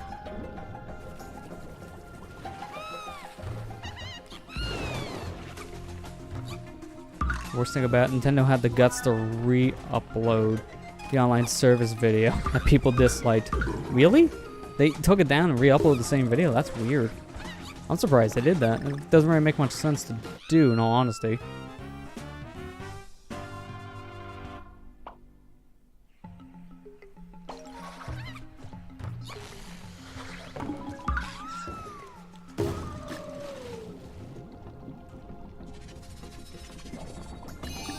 My least favorite thing when they announced the Switch Online thing is those NES controllers. They look cool, but there's a major problem with them, in that they only work with the NES games on the Switch. So you pay $60 for an overpriced controller that is only really useful for one set of games. That's a waste, and what's worse is their pre-order system is broken with it. You have to be either in a part of a 12-month plan or a family plan, and the owner of the family plan, you know, the one who buys it, they're the only ones allowed to pre-order the controller. Which at that point, makes them worthless. Especially if you're on a family plan, you're not going to want to buy that. It's so stupid. Honestly, what I recommend people do is if you have an NES Classic controller and a Wiimote lying around, there's an adapter you can buy made by 8-Bit Do. It costs like $20. You buy that, and then you can use basically any controller you want on your Switch. You can use a PS4, Xbox One, 360, PS3, Wiimotes, which means the classic controllers as well. Wii U Pro Controller, like, the list goes on.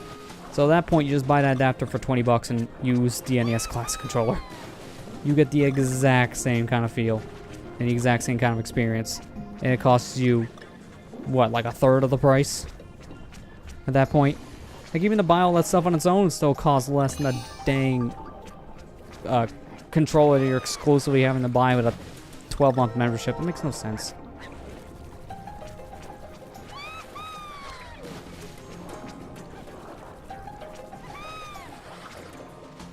Oh, they didn't take down the original video? They just uploaded it again for no reason then? That doesn't make any sense.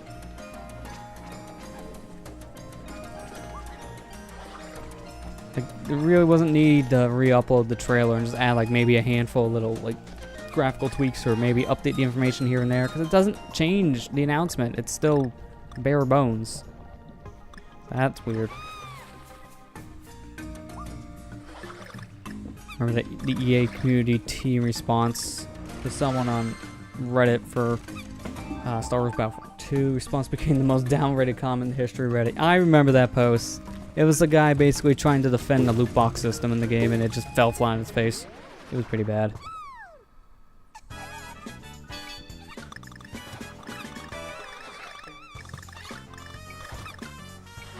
I mean, in general, the responses that EA had with Battlefront 2, I think in general just made them look like the worst PR company in existence. So, I think that guy just made them worse. It's like a ship on fire, and then what happens is someone lets more fire on the ship. Oops.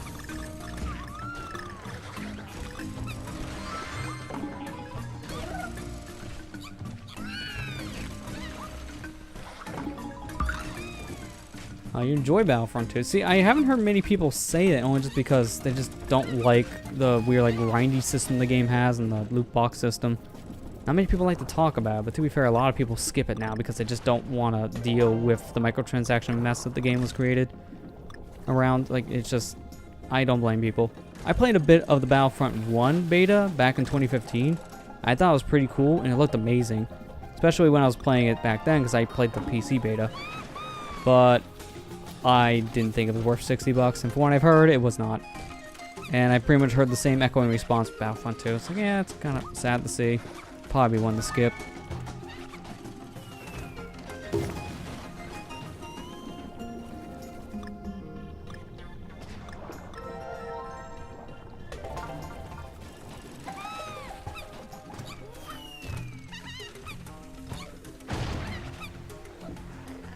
Now this, how the heck are you supposed to get these? See? And it's worthless. You know what you get for that? 2 coins, that's it. There's no puzzle piece in that. I remember that section vividly. Because trying to play that without Cranky, that's pretty much what happens all the time. You get hurt. And you get hurt for nothing. That's what I get for rushing.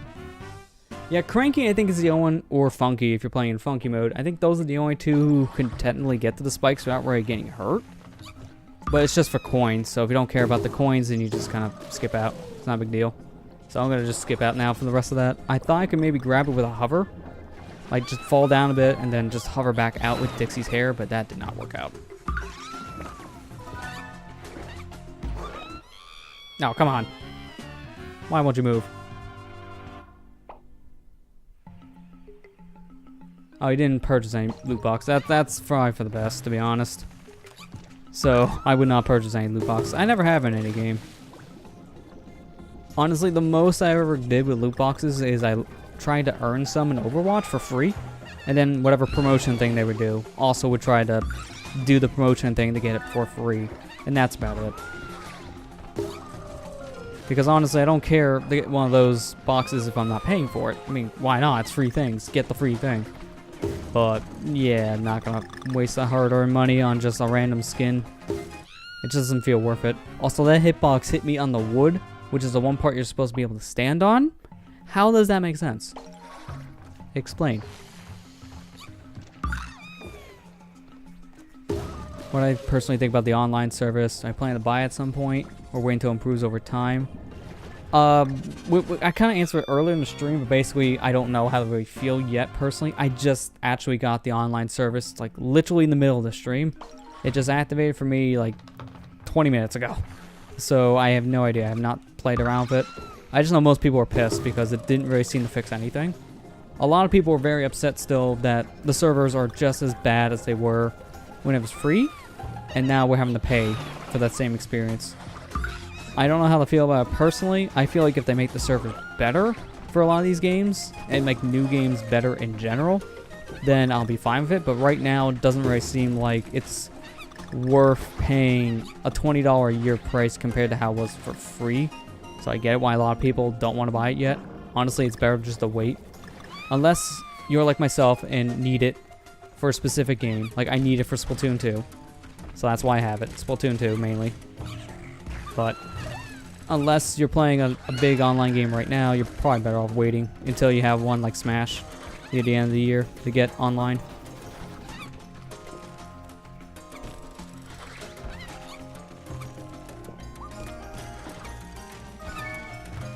I mean, I don't really personally care about the NES games they include because honestly, NES games are not worth it, in my opinion. They're not worth having an online subscription for. It's just kind of, to me, a little bit of a waste for the NES games to be your free games to get because a lot of them are just kind of there. Like, there's nothing very substantial about them. Some games you don't want to go back to because they age horribly. Other games are adding to the service and they're just utter garbage. Like, if they add the original Metroid, don't play it. Just do yourself a favor and just go buy the GBA version on the Wii U if you have a Wii U. Because you'll save yourself the headache. Same for maybe Zelda 1, and in a sense maybe Zelda 2. Do not play the original Super Mario Bros. Unless you want to just see how it plays because it aged poorly. Like, there's a lot of games that just kind of show their age, unfortunately, in the NES. So I just don't really think that's worth the online subscription. It's a cool novelty, but I really don't feel like that's worth adding as like a perk. It's kind of weird. What if Nintendo added ET for the NES for the online service? Well, man, sold. Perfect. At least it's not the 2600 version. Oh, no, never mind. You changed it. It's for the Atari 2600. Alright, then I'm skipping online. Worst deal ever. 0 out of 10.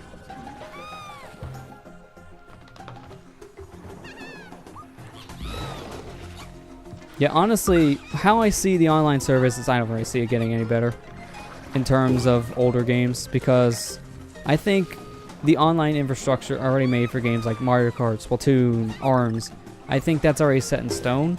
And it would cost Nintendo a lot of time and money to remake all those servers just because they have paid online now. So I think like Splatoon 2 is still going to stay as a peer-to-peer game, which is not good for an 8-player game like that. So unfortunately, I don't see something like that changing, because it would take them too long to change the entire online infrastructure. But something like Smash, maybe I can see more of a dedicated server to now, because they can afford to do it, since by the time it comes out, the paid online servers will be around for a while. Like at that point, it'll be a couple months old. That's my complaint. I don't think it's going to get any better. I think maybe for some new releases it may feel better, but for the older games, it's definitely not going to change. And that's what's disappointing. Because you would hope that would be the case, but you know, as a realist, we know that's not the case. You want to go away? Thank you.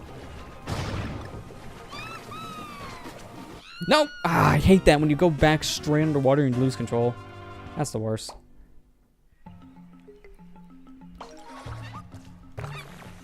Yeah, classic ET. Imagine one of the worst video games of all time. It was included in your $20 a year online subscription. There's your hard sell right there. Do I buy the online service for a game that almost killed video games as a whole? Let me think about that.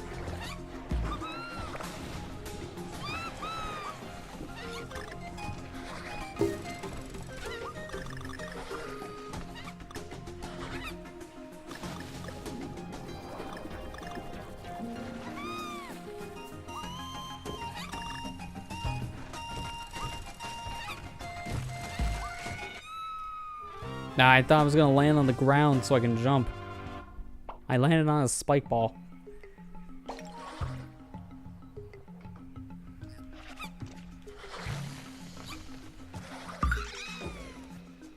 So while not as rough as World 4, this is probably gonna go on as long as the World 4 stream, maybe even longer at this rate, because we've already been doing this for 2 hours and we're halfway through World 5.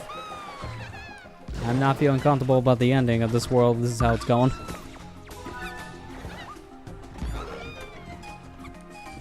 Ground pound, thank you.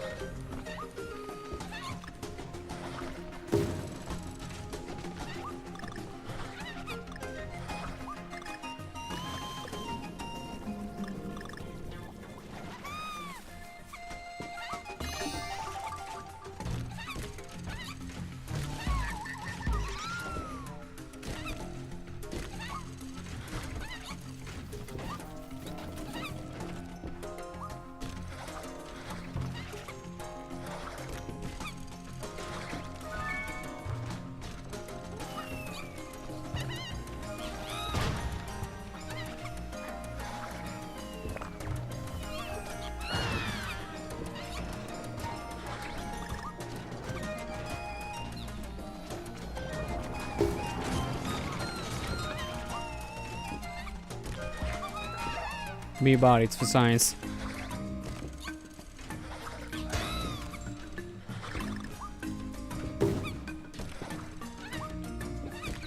Okay, coming up right here, this is the impossible puzzle piece to skip. This is the one that you're pretty much guaranteed to get on the first playthrough, even if you're not trying. So, to skip this puzzle piece was the hardest thing to do in the world. You'll see why once we get to it. Right here. This is what I had to do. You have to pause buffer this. Reason why? That thing, as you see when it flips, it stays on the track that you're shooting through. You have to go through this area if you're trying to skip this puzzle piece when the puzzle piece is below. But I swear, the puzzle piece stays below these planks for like 4 or 5 frames. You have like next to no time to skip this thing. Trying to prepare a file for this was the worst because of this puzzle piece. That one piece alone made this level hell. It didn't need to be either. It's just my own personal challenges made it hell. So there's no one to blame but myself.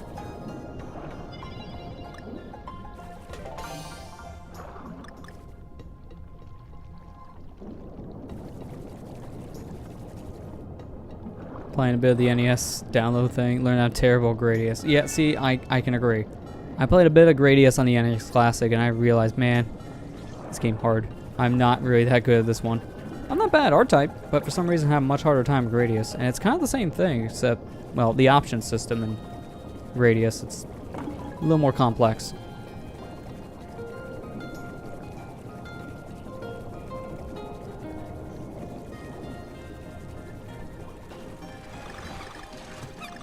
Look Okay, right here, I'm actually going to collect all these puzzle pieces, even though there's no point to it now because of puzzle pieces. I think one of them might have gave me a life. Okay, maybe I'm thinking of a later section. I remember one of these gave you like a life or something. I guess not here. Oh, wait, no. In normal mode, I think it's a heart. But because those don't exist in hard mode, I don't get anything. What a jip. I'm just gonna go. Because I can't do anything there. At this point, I just have the G, right? Yes, just the G.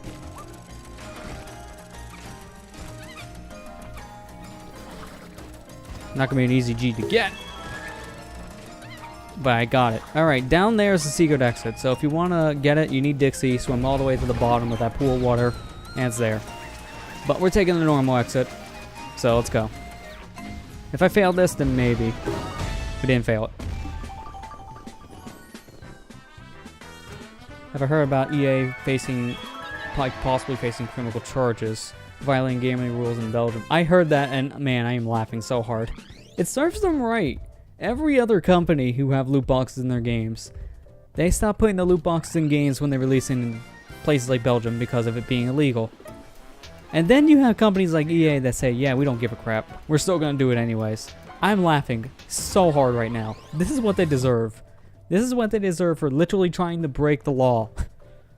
This is not a thing to joke about. And they just decided, you know what, we can take the risk. We got a lot of lawyers. What's the worst that can happen? Something called criminal charges. No matter what you do, that doesn't go away. I'm laughing so hard, EA, because of this. It's what did they really deserve? Like, really, this has to teach them that loot boxes really don't need to be in every single video game. They really do not.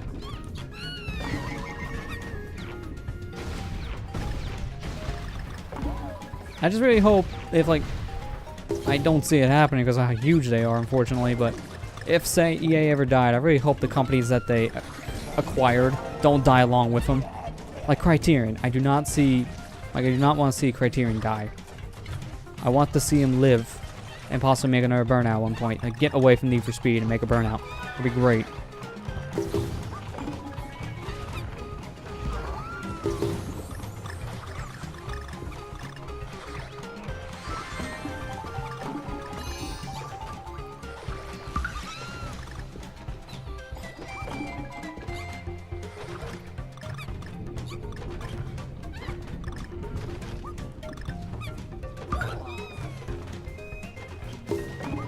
Perf. This is the one time I can actually start collecting these things, so why not?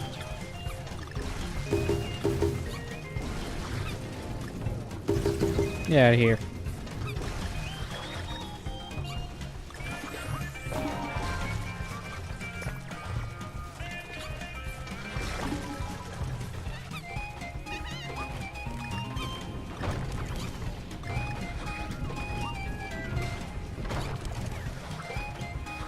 Nope, my hover.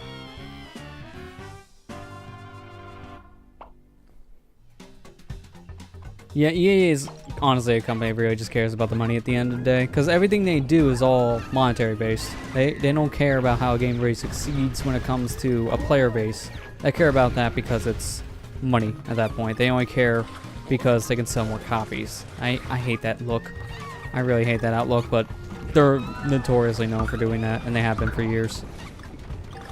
It's just stupid. I think the last EA game I might have, like, got myself was probably Mirror's Edge Catalyst.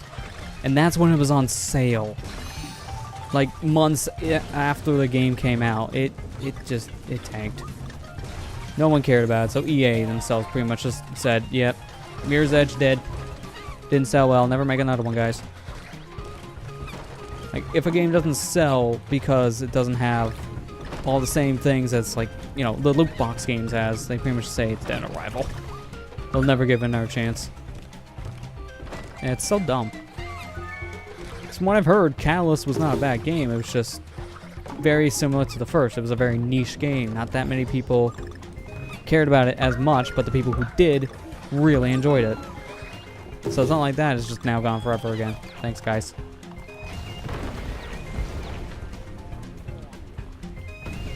about Bioware. I would love to see Mass Effect and Dragon Age continue. I would like to see those two continue as well, because I feel like after Andromeda, Mass Effect kind of just now died. And I don't think EA has faith in Bioware to make another one, because they're just afraid of another issue like Andromeda created. And that was EA's fault, because the game was rushed. So that didn't help it. It had a tight time schedule, and EA pushed them to get it done. So that never helps. Anytime that a game is rushed, it always turns out bad. I've never heard of a good case of a game being rushed and then never having some kind of major issue.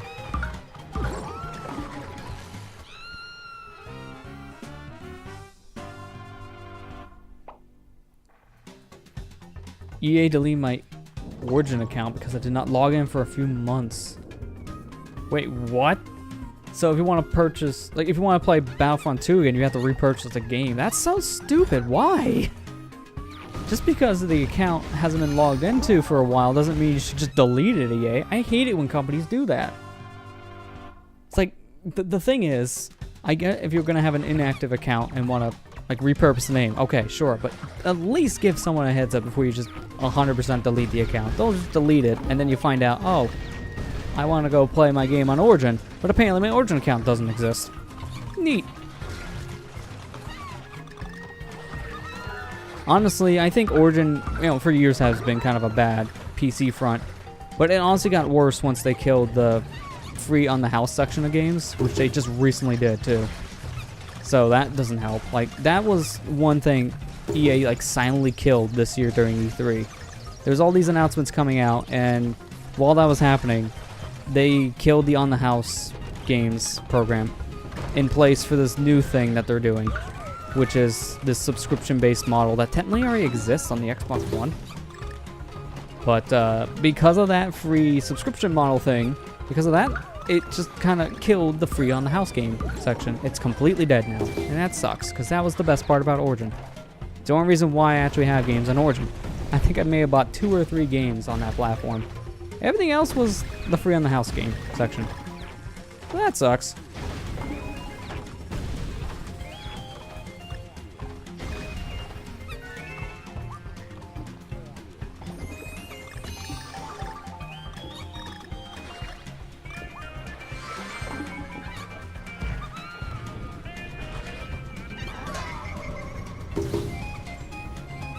Gee, I wonder if this is a secret. Oh, I didn't know that was a secret. They did a good job at hiding it. Just as well as I'm hiding my sarcasm.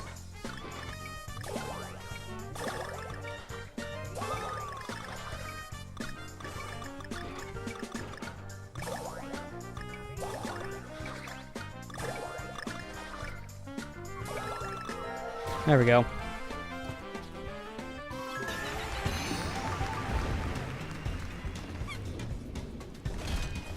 Don't fall.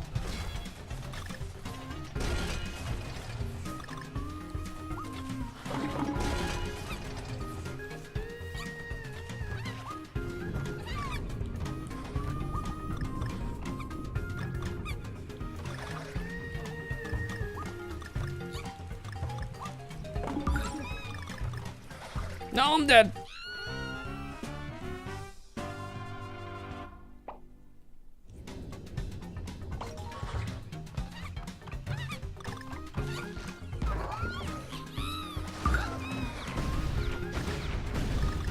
Okay, so well, now because I died again, it's gonna take us a little bit to get back to that point. I guess for other conversation, how about that PlayStation Classic? Who's mad? I could be semi-mad. Honestly, how I feel about that thing is I'm just mixed. It's a cool idea, I just think it's also Sony doing the traditional riding on the same hype bandwagon train that they've always done.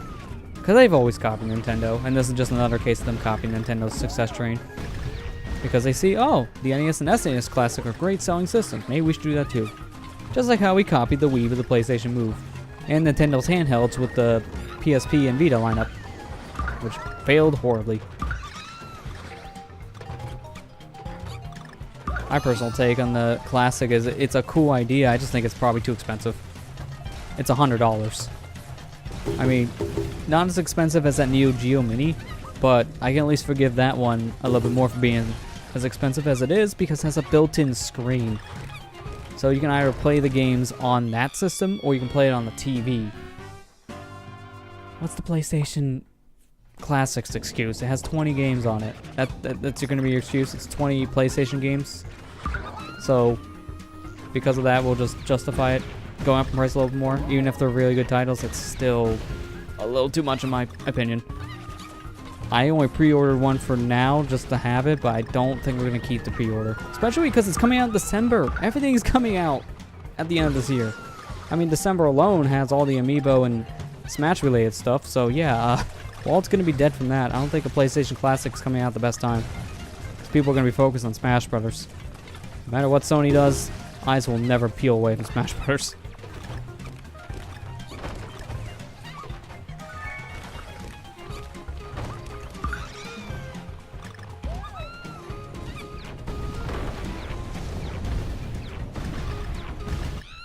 Oh, how did I not make that? That looked like I made it. What happened?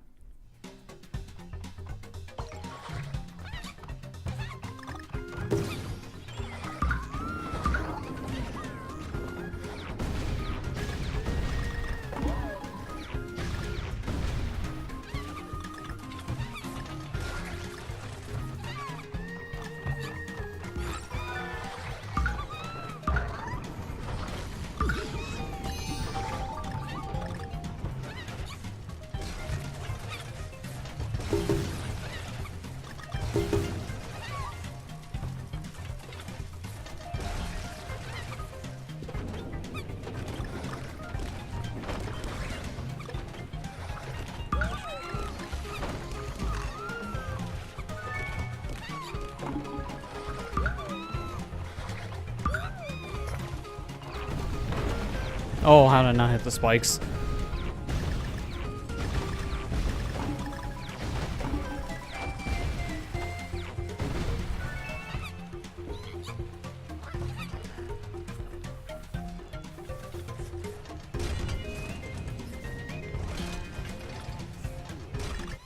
What?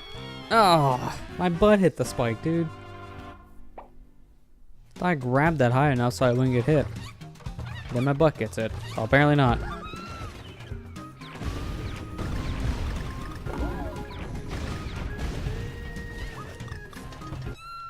That's why for rushing.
Is this a platform?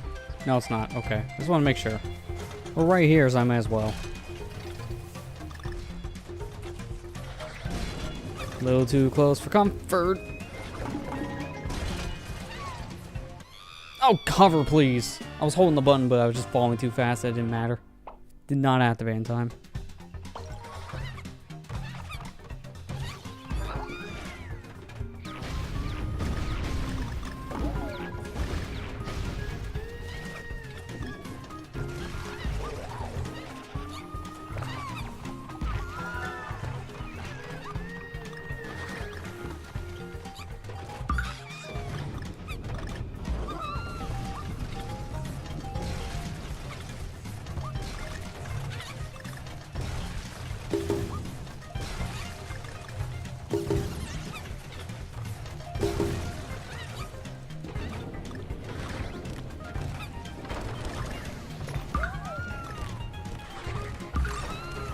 Right, having about the grocery store, pick up some drinks, great food and other stuff.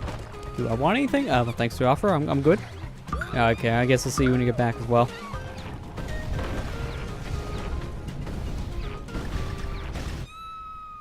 If you find my get good, can you pick me up that?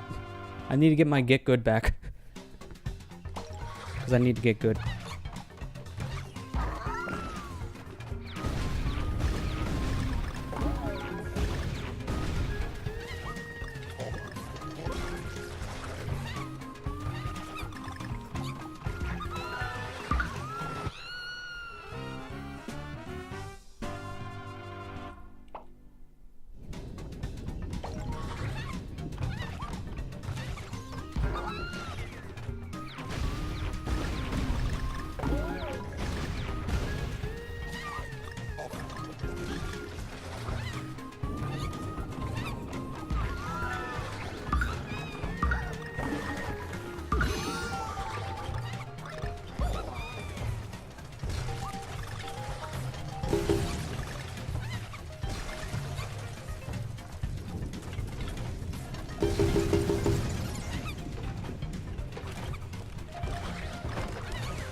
Okay, the one time I shoot prematurely did not work. Every other time was, I was getting a little cocky, not gonna lie. Like, oh yeah, you can easily make that. No. No, you can't. Don't do that.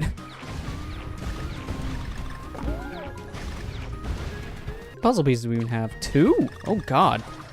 2? That feels dangerously low. I feel like I should have more than 2. Why don't I have more than 2?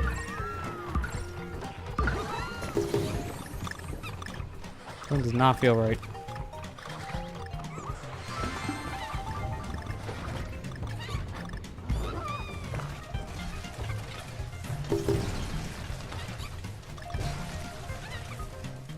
I do know one of those sections, there is a bomb to grab and you throw it at one of the spike pillars coming down, and it does give you a puzzle piece. I know that much. I don't know when that happens. I think it's later in this level at this point, like near the end. I know there's a puzzle piece at the end during a barrel section too, but that's it. Where's the other one I can't think of? Here, there could be a second secret we're not getting yet.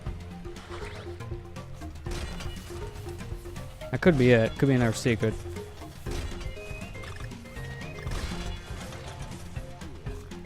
There you go. That's perfect. That's a good fall. I'm gonna wait here.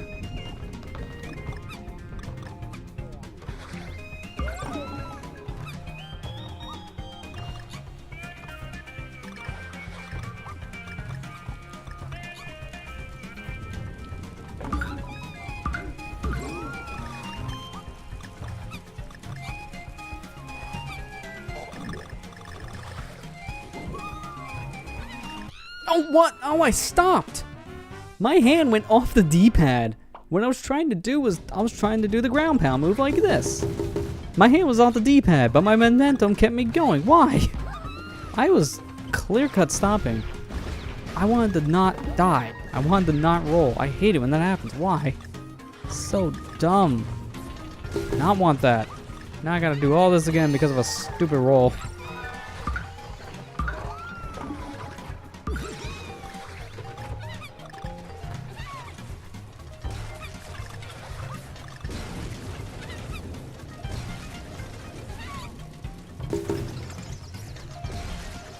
That's a really bad place for the hamster to stop, not gonna lie.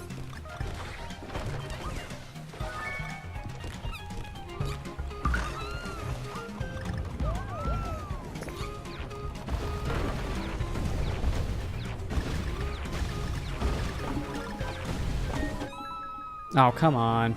That barely clipped me. Seems like you and I are doing classic playthrough of a classic game. I'm doing Mario 64 and you're doing Final Fantasy. Oh, interesting. Well, there we go. We're both doing a classic game. Although ours are in completely different systems, that's for sure. Wait, which one was that again? Let me make sure. Cause see, I'm terrible for Roman numerals. I don't know why. Maybe because they're never used.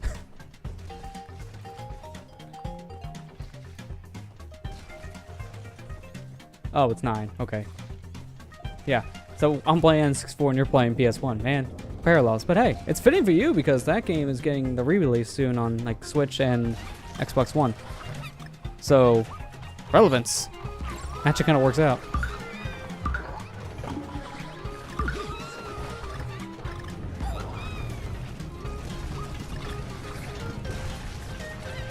Yeah, I always brain fart. I don't know why. I always brain fart when I see a Roman numeral. So every time I see a Final Fantasy name, I gotta second guess myself. Like, which one is this again? Because you never see them. Final Fantasy is the only naming scheme I ever see that still uses Roman numerals for something. So, you kind of just forget what those numbers mean in Roman numeral language. Like, oh yeah, IX is 9. Almost forget that. FF9, can't wait to play everything on Switch. Yeah, like Final Fantasy 7, 10. I think they also said, what was it, 12 was coming on the Switch as well?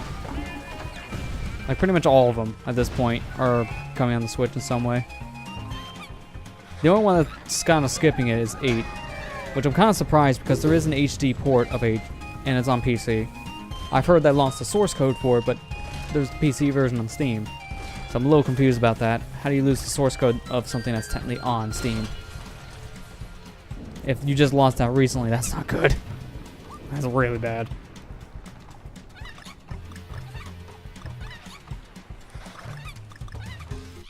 Ah! Jumped way too quick.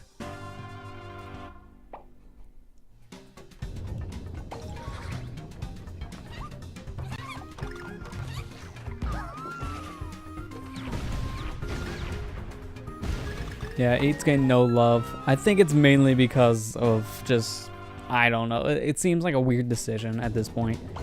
Like maybe it's the hardest one out of the classics to port at this point because they did that Steam port, but I think it's supposed to be like a, really? I think it's supposed to be like a rough port of the PC version they released a couple years back of the game. So I don't think it has the same kind of extensive work done to it that like Final Fantasy 7 and 9 on PC had. Which is why they can release those also on the console, because that's easy. They already have the source code, they're ready to go. They just have to convert it over to that system and make sure it plays nicely on said system. I love how, though, we're getting a version of Final Fantasy VII. That's not the remake. Before the remake. I mean, that announcement came way too early, because now we're getting the PS1 game again. So, oops. Kinda let that one slip out a little too early.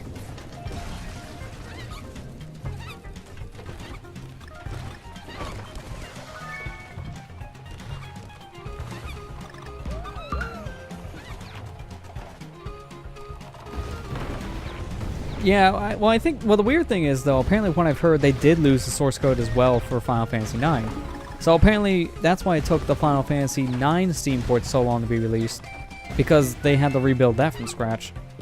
So they apparently did lose that one too, but it was eventually fixed. So, in a sense, they may have to do the same thing for 8 at one point. Like, they may just have to rework 8 from the ground up, which will probably take longer to do, so they just haven't bothered to do it yet. I don't know how that stuff happens, but this was back in the day before everything was archived in the gaming industry, because nowadays, these companies, are you serious? These companies, they archive every single game code that they have left over from a project because of an eventual port or a remake. Like, they keep all the source code now, just to be safe. And nowadays it's much easier to do because storage is no issue in this day and age. I mean, we have so much storage nowadays. I mean, in this computer I'm using alone, I have terabytes of data to work with. Like, I have so much storage compared to my very first computer where I think I had 20 gigabytes at most. So we've come a long way. So now it's very easy to store gigabytes upon gigabytes of code to keep for eventual remake report.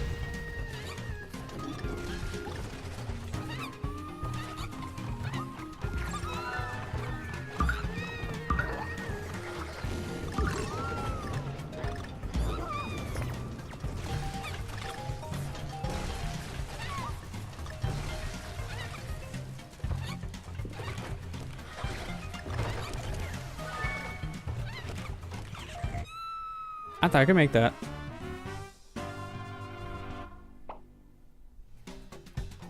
that the Final Fantasy VII Remake doesn't become a disappointment like with 15 after the game took 10 years. Yeah, I'm kind of afraid for the remake. Because it was announced so early on in its lifespan, I think people are very, very expecting this game to be amazing. I think there's such a high expectation now for the remake. I'm afraid that no matter what happens in development, I don't think it's going to meet expectations anymore. And it's because of how long it's taken for this game to be developed. I think it's going to disappoint people no matter what, which is kind of a problem. If a game takes that long to develop, it kind of has that issue no matter what. I feel like Kingdom Hearts 3 is going to be a major disappointment to someone for that same reason.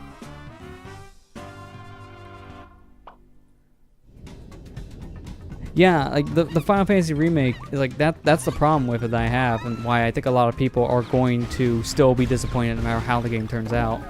The game itself has been started from scratch numerous times. I think this is like the 3rd time that's been reported that the Final Fantasy remake is starting from the beginning again.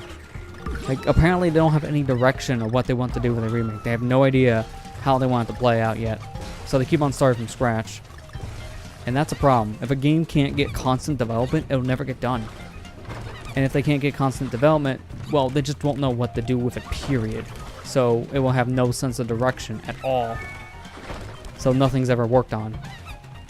That's what I'm afraid of with the remake. I'm just afraid that they have no idea what to do with it at all right now. And they're just kind of shoving it off on the back burner more and more, to a point where it's just going to be too late by the time it comes out. People won't care by the time it's released at this rate.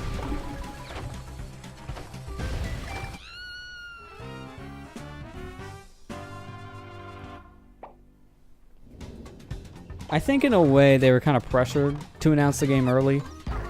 I think maybe Sony really wanted to push them to announce a remake early, because it's not the first time they've shown Final Fantasy VII in some fashion at a Sony conference when it was never released.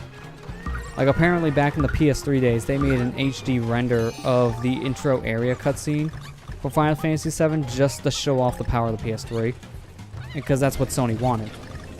So I feel like this is kind of the same thing, where Sony asked them to make a Final Fantasy VII remake trailer for 2015, and because of that, they announced the game way too early.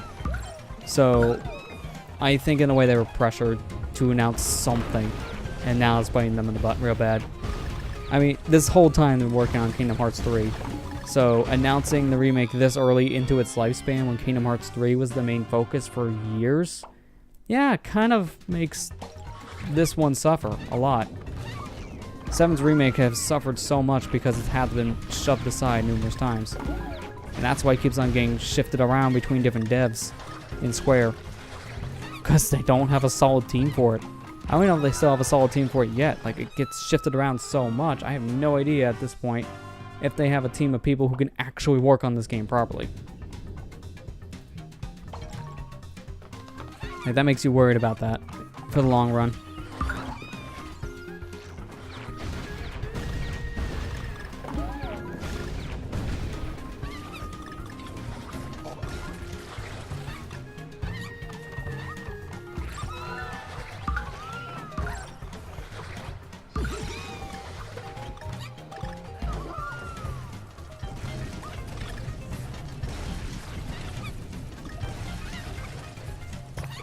I'm a little too early. I'm surprised I didn't get hurt.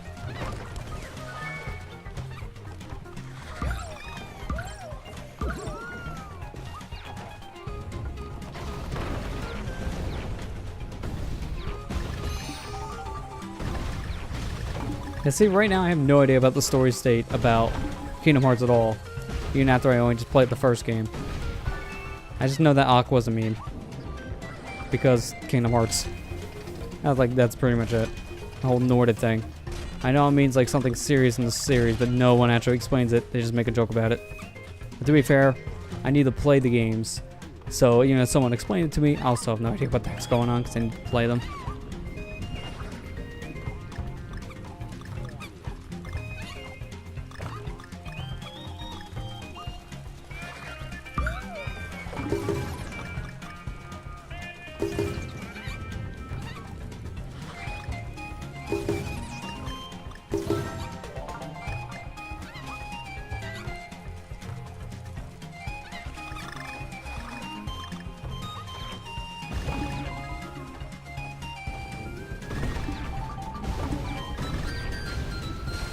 Okay, this is the section I was thinking of. I gotta wait here because I believe this is what I need to pull out. No, it's not. Okay. One of these has a bomb, I believe, that I need to pull, and that allows me to destroy that pillar. I think it's this one here. Which sucks because it's in a really awkward spot. Yeah, they want you dead. Clearly want you dead.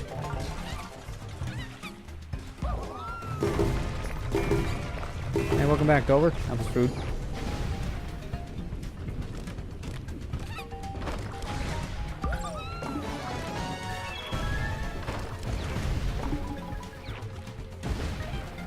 Where did I miss my puzzle piece? Hang on, let me pause the game before we leave so I can figure this out.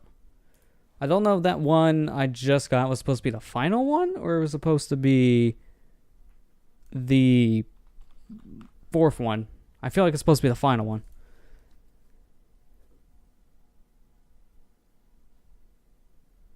Let me see. We go near the end of this list. Yeah, it was supposed to be the final one. Alright, what's the one I missed then? Got that bonus. What about this one? That's the O.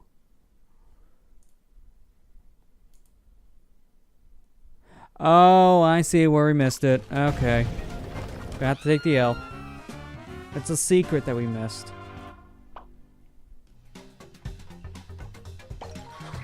You're pretty good. Have pot roast. Oh, that sounds pretty good.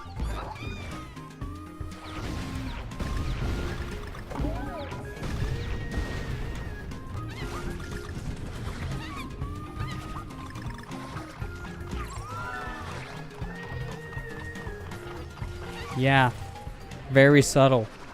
The vines only appear for like a second, so I didn't get to see it the last time we were here. It happened too quick.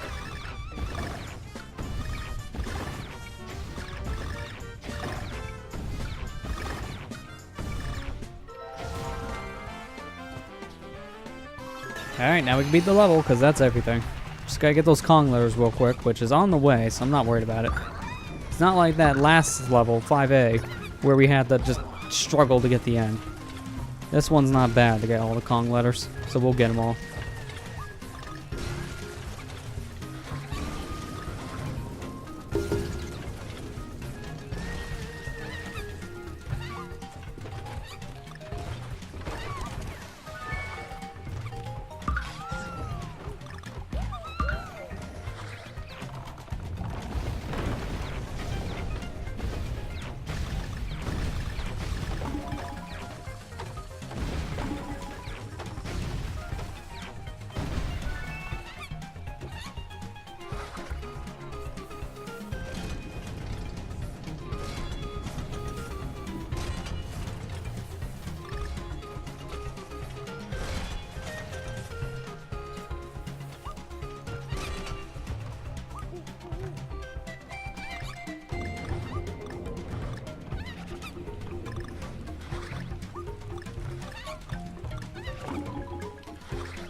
Oh, I forgot that one doesn't move.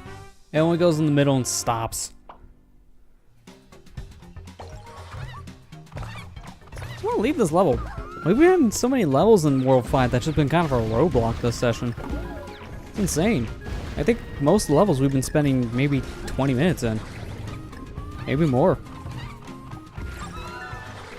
It's surprising. Well, World 4 was kind of an annoying level to get through, or annoying world to get through, I should say, because of it being so long, and no checkpoints make that worse.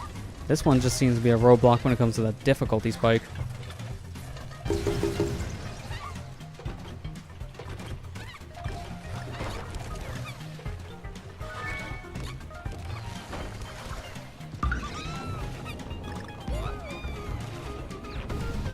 Oh, what? I didn't want to fire yet. My finger slipped.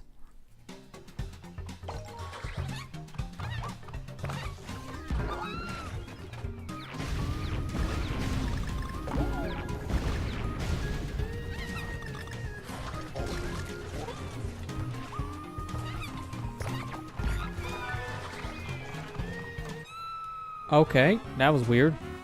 I don't know why I missed, but I missed.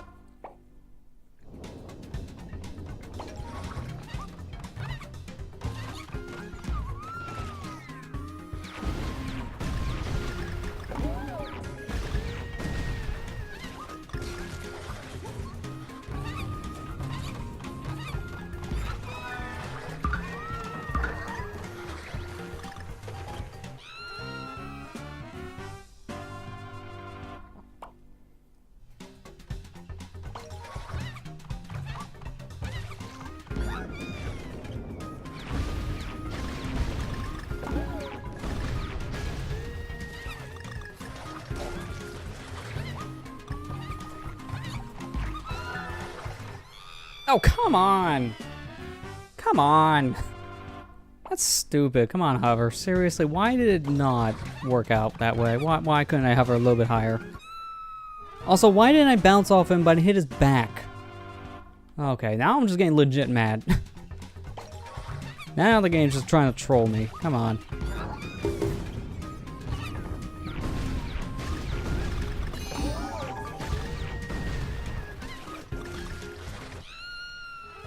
Okay. Sure, you know, I'm trying to hold left so I can bounce on him.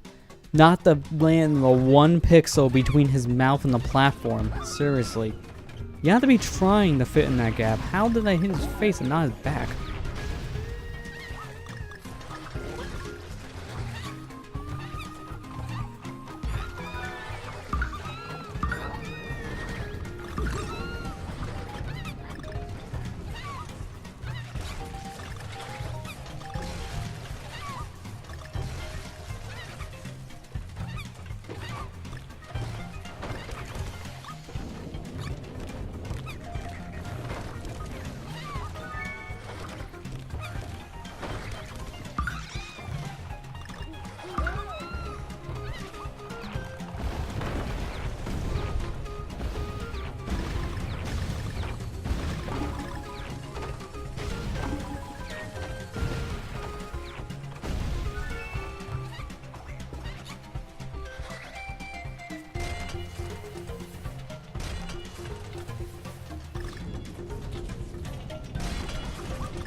That was way too close.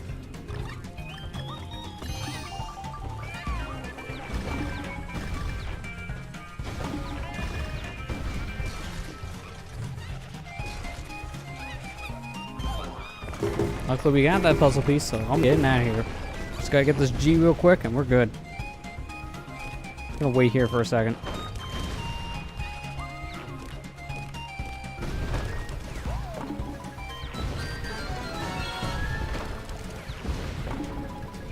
Get me out of here. I want to leave. I don't like this level much on hard mode. Sucks. A lot of levels honestly kind of suck in hard mode. Seriously. The no checkpoint thing is just really annoying. I can't stress that enough, but that doesn't make it difficult. That just makes things kind of stupidly annoying. Alright, now we're finally on the 5-5. I still got this level, the K level, 5-6, and the boss. There's still 4 more things to go. Man, this is a long world this time. Ugh. Hopefully we can rush through these other ones. I want to be here for more time than I need. Like, I don't want to be here for over an hour. In normal play, I can beat this world probably in half an hour, so please, let's not do that. This world's fun. Like, this is the fun level here. I like this one. This level is probably my favorite in World 5. I just like the idea of the bouncing grapefruit stuff. All jello. I like this. It's a cool idea.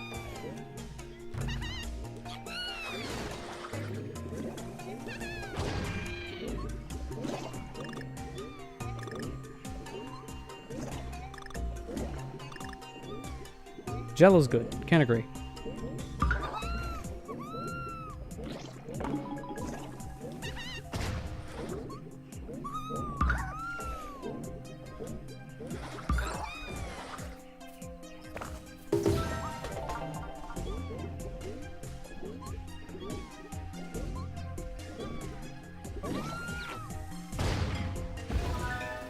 Got it. Okay, you gotta be careful with that K because you only have one chance to get it.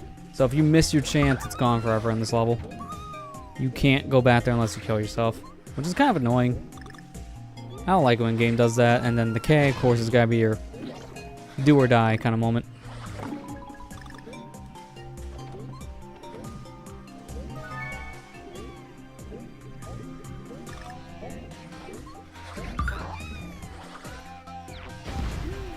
Right through the butt.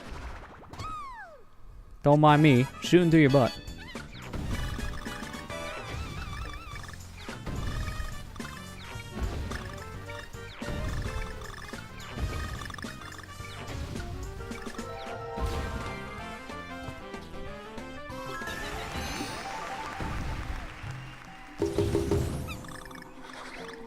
No, not the bees. Not again.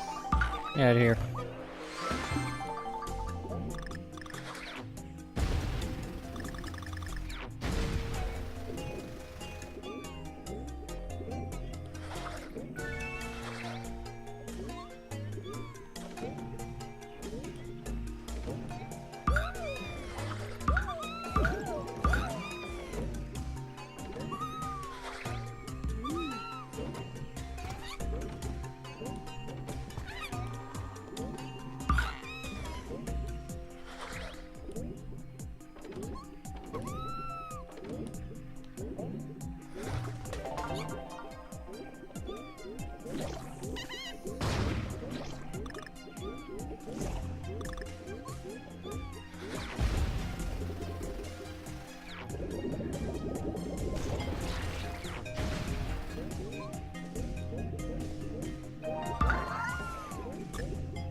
Okay, we're getting near the end, so where's our last two puzzle pieces? They gotta be close by.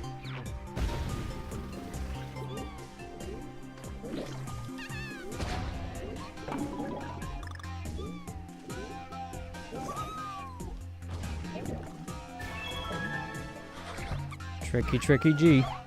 But no, I know what you're doing. I'm not missing it. And then give me the puzzle piece. One more left. Then we'll have them all.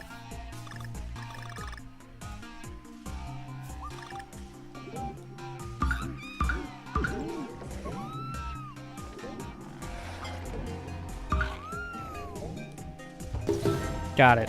Alright, let's get out of here. If we beat this level without dying once, I'll be happy with that. Get a level here that is nice and clean.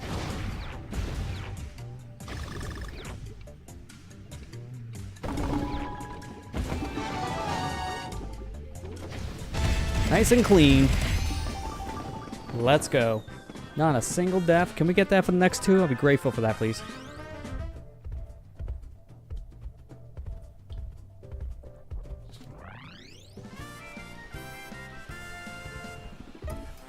Oh, this level. This level's cool. No pun intended, because this level is basically what we just played, but now with frozen Jello too. This level is a really cool idea. And plus the music here is amazing. I love Frosty Fruits' OST. This is so cool. Because at this point we're getting closer to the DK Isle, which is frozen over.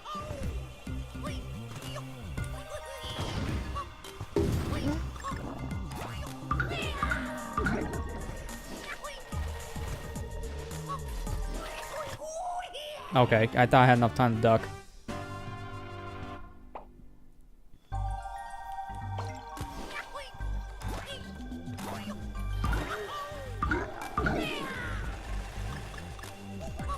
That's why I like this level so much. There's so much you can do with the ice in this level. There's a lot of momentum you can get here, and there's a lot of like cool little sliding puzzles like this to deal with. It's just so cool. And then all the Jello you see in the last level, instead of being platforms to bounce on, they're just solid icicles to now stand on. Which can also kill you, so be careful. Do not let one of those drop on your head, because it will hurt.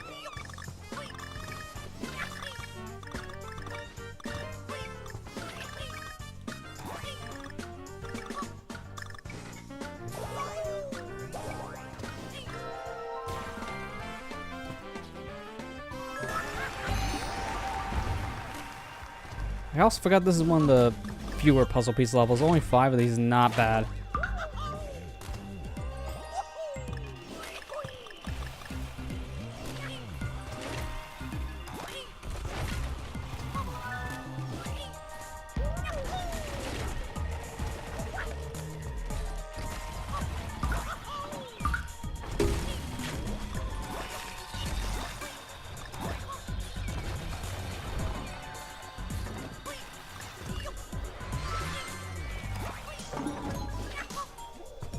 Oh, this section. This is like one of my favorite parts of the level right here. Which I kind of screwed up a little bit because I want that banana. Just to be safe. Okay, I had nothing.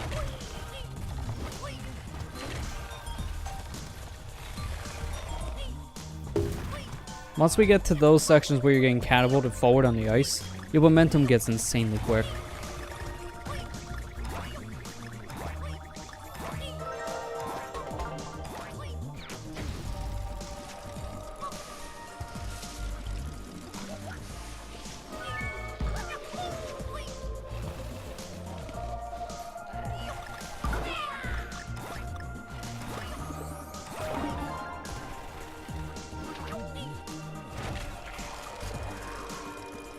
I see you, Secret.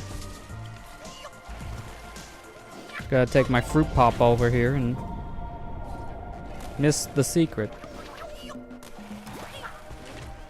Did I get anything from that? Because I feel like I completely whiffed on the secret. Yeah, wait, no, I got 3 of 5. Maybe I did collect the puzzle piece.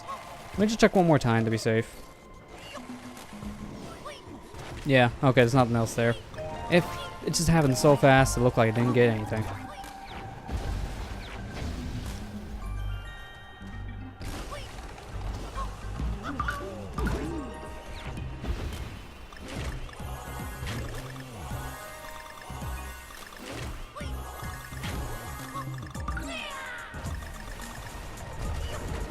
No! Man! I love that section so much because of how cool it looks when you do it all correctly, and then I just slid off to my death. So much for doing that correctly.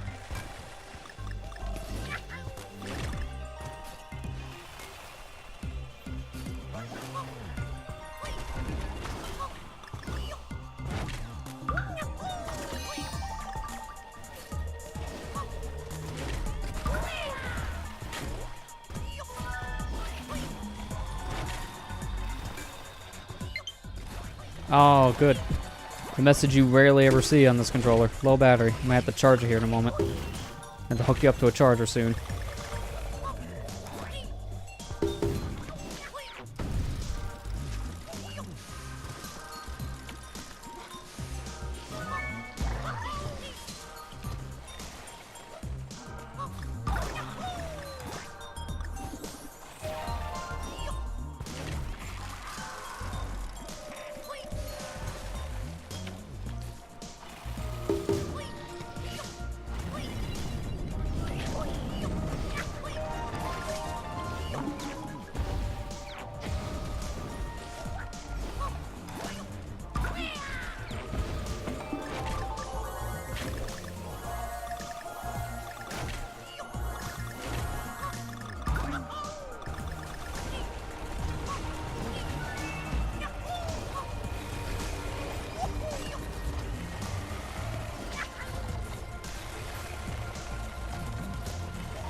I want that banana. There you go.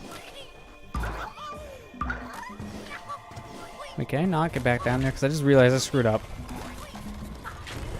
No, I can. Perfect. That was weird to do, but I did it. I have to come down here so I can get this real quick. Kind of need the puzzle piece. Kind of important. Yeah, look at that momentum. This is why I like playing this level with Cranky. He can go very fast with the ice.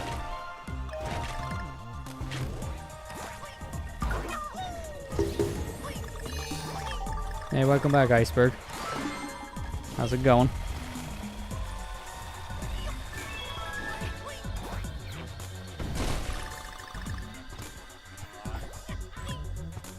Some good grapefruit. Well, sounds like you had a good grapefruit time. Good call to go get grapefruit in the grapefruit world.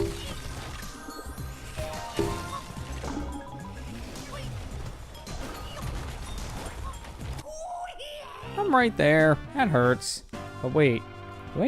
I think I'm missing a puzzle piece, though. Let me make sure.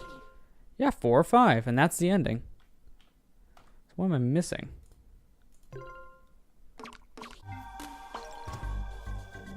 Let me see.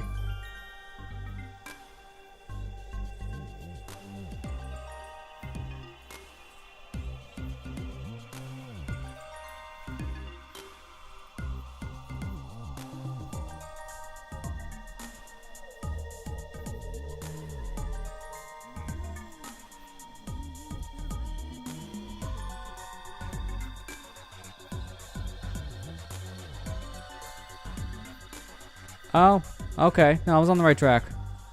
Okay. There's one at the very end. Felt like I missed one, but no. They hide it behind the gold barrel, so... One of those pieces.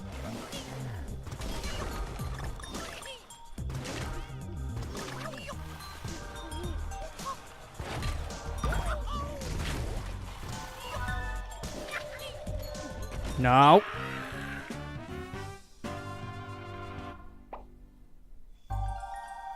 Not thrilled about the FF7 remake being 3 separate games. See, I don't know what the heck that remake's gonna be at this rate because of how it's been like scrapped so many times. I don't even know if it's even gonna be 3 separate games anymore. They may have just scrapped the idea of the episodic thing. We don't know. Square has not really told us anything about the game besides it constantly having to restart. So at this point, who knows? It does make sense for it to be multi-part because of it being a multi-part disc-based game, but at the same time, wasn't like Disc 3 basically the end game and that's it?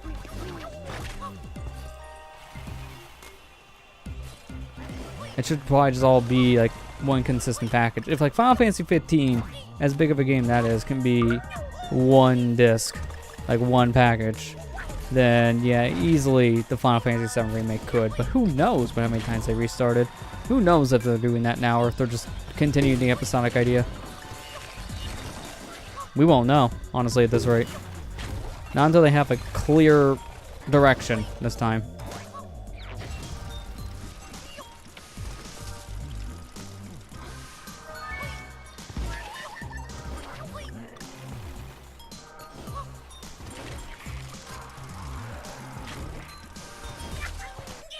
Ah, I was trying to duck, but my roll interrupted it. There were 3 discs because one disc did not have enough memory. Yeah, well, basically back then, yeah, the CDs at the time can only hold only so much. And back then, Final Fantasy VII was bigger than normal CD-ROM disc. So in order to fit the entire thing onto one disc, they would have to compress it down way too much. So they had to release it in 3 separate discs. I mean, to a sense, that kind of happened for years. Honestly, I think that kind of stopped with like Xbox One and PS4, because even the 360 had games in multi-part discs, multi-part discs. But no, like I remember, I just bought Red Dead Redemption recently on the Xbox 360, so I can play on my One, and it's the Game of the Year version, so it also has the Undead Nightmare stuff. That's on a separate disc for the 360 version. The single-player content is on one disc, and then the multiplayer content / DLC is on another disc. So even that system couldn't do all on one discs. I mean, I know the PS3 version did, because I actually have the PS3 version. And that's all on one disc. Yeah, GameCube discs also had the same issue, because I know like the Resident Evil remakes on GameCube, like 1 and 0, they were broken up into multiple discs because there was not enough memory on a single GameCube disc to have all of the remake on the one disc. It had to be broken up into 2. I think the same thing also happened in RE4. It was also broken up into multi-disc.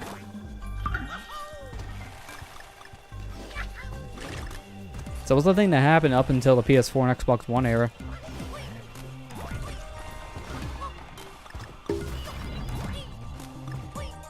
But it does kind of surprise me though you can get Final Fantasy 15 all on one disc, because there's a lot of patches to that game.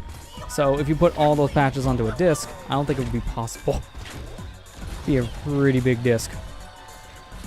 That game's lucky it has patches. If that was all a disc, I think they'd be screwed. Final Fantasy 13, yeah, was also 3 discs. I remember hearing that on 360 as well. I think LA Noire was 2, and GTA 5 was also 2. But on PS3, it was all on one disc for all 3 of those games. For 13, Red Dead, LA Noire, GTA 5. Pretty much any multi-disc game that was on 360 was able to be one disc on the PS3. Blu-rays are just better in general for storage. Well, the problem with the Switch games is more or less like they don't put everything on one cart, so they make you download the rest as either a patch or as a full standalone game, which annoys me. I don't mind the patch thing as much, but when you have to download the entirety of a game in a digital format, what's the point? Just go buy a digital version. Don't even buy the physical version. It makes no sense. It's a waste of a cartridge at that point. That's why games like Mega Man Legacy Collection or the X Legacy Collection or the Resident Evil Revelation 1 and 2, I don't think I would ever buy those physically. Because you get half of the game digital only, so what's the point? The only time I did something like that was Bayonetta 2, because it also came with Bayonetta 1 as the digital only code. But the reason why I got that is because of Bayonetta 2. Bayonetta 2 I wanted to have physically. And the only way you can do it is to buy it in that setup. And to be fair, Bayonetta 1 and 2 has a similar setup on the Wii U, except that you got the disc as well for Bayonetta 1. So I already have it physically.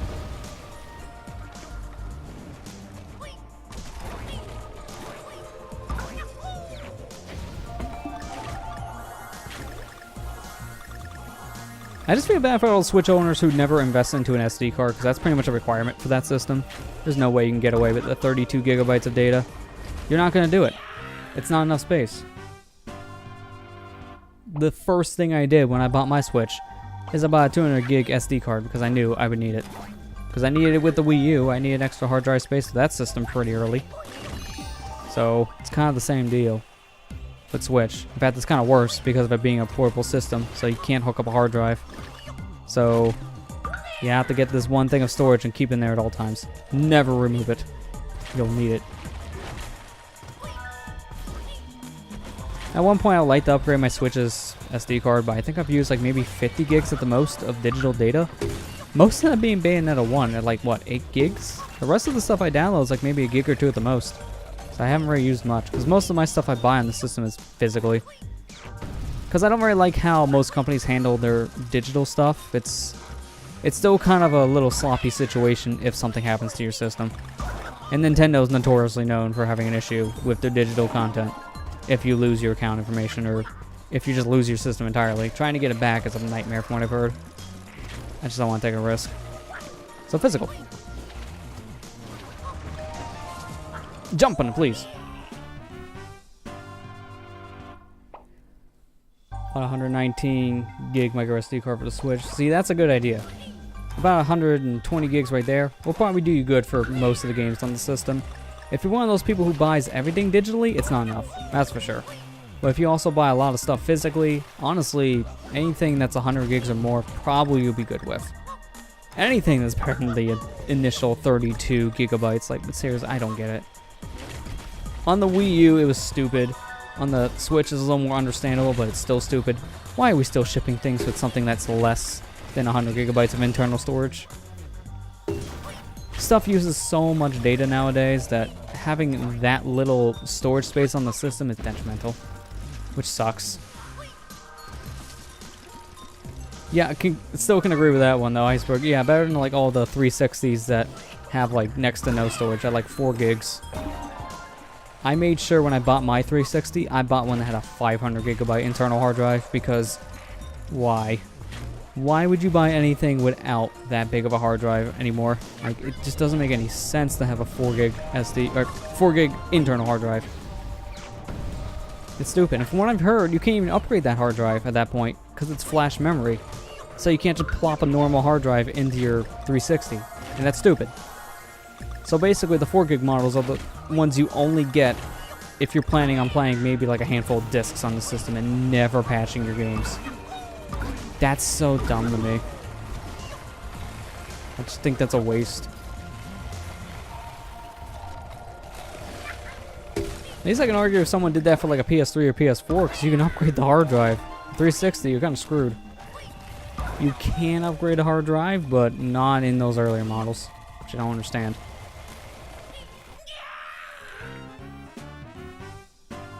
Oh no, we're almost up to 500. Oh no.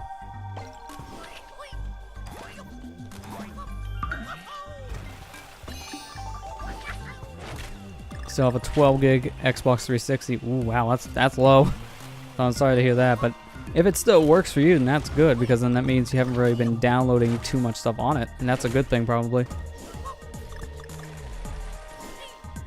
I mean, if that was a modern day console, then 12 gigabytes would pretty much be good for maybe some indie games, and then you're done.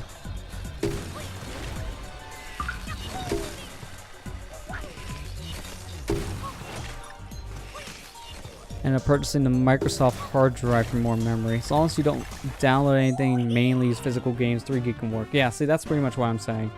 It's only really a detriment if you're downloading a bunch of stuff. Which, if you're doing a lot of digital game stuff, like if you have Xbox Gold and you're downloading the free game a month, then you're gonna probably regret the 3 gig model. I mean, mine's mostly filled up with free games I got because of Gold. And it's a 500 gig, like I said. So, if I got a lower model, I kind of would have been in a world of problems. Yeah, some games are bigger than 12, so that's the problem. Like, that's one of those systems you're pretty much good with disc-based games only. Oh, mid-forming ice. You see, I made sure when I bought mine, I was waiting until I can find a good deal on a 500 gig model because I wanted the Microsoft branded hard drive so I could play original Xbox games on it. The only way to play original Xbox games on a 360 is you need to have a Microsoft certified hard drive in your system, which I hate so much. Why does the hard drive needing to be certified from a company, what does that have to do with reading a disc? Like, what is the point in that? It's so stupid. It's a stupid limitation. So I made sure just to not have a headache with that much and just buy a system that had a biggest hard drive in it. So I don't have to worry about the Microsoft certification crap.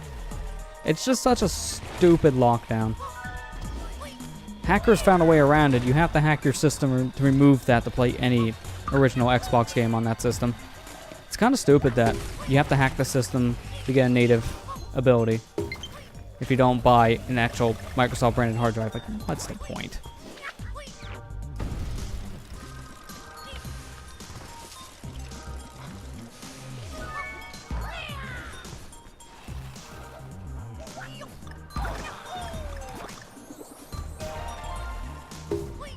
Oh, what? Ice, please.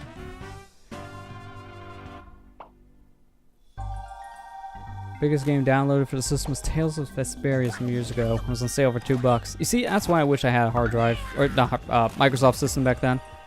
I didn't even have a Xbox One, I think, at the time. I might have, but it didn't matter because Vesperia was not on the backwards compatibility list. I know that for sure. I don't think it is yet. Won't matter with the remake coming out in a few months. But yeah, no, that's a good pickup over because I've heard that, you know, Vesperia is really good, and back then when it was $2, it was a steal.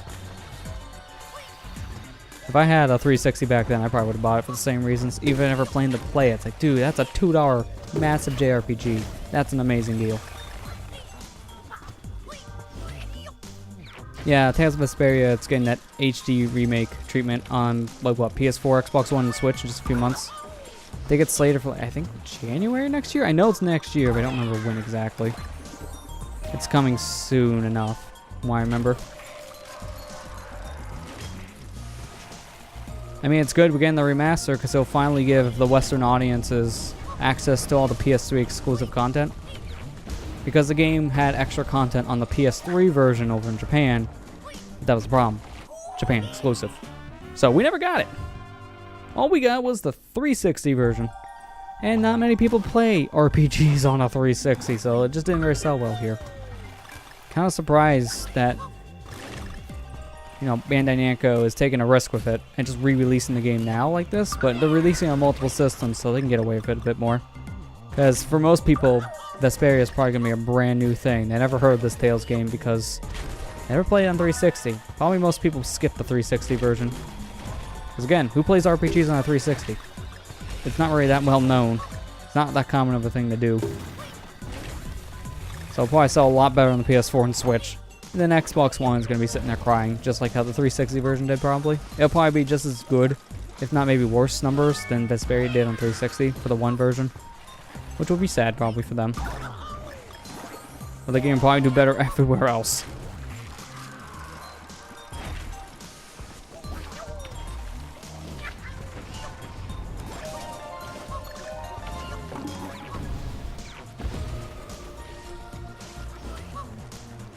What? No.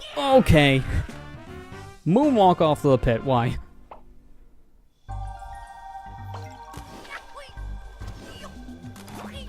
Play RPGs on 360. You're one of the few. Now, I'm not really saying that more or less to put people down. It's more or less one of those just common statistics you look at. It's just a lot of people don't really associate the Xbox systems and JRPGs. So a lot of people just don't notice them. And there's a lot of good JRPGs I've heard on Xbox systems, it's just no one ever plays them. Because a lot of people are just more interested in like sports games or the newest shooter. And that's what they're playing on Xbox. They're not playing a JRPG instead. Oh my god, the speed.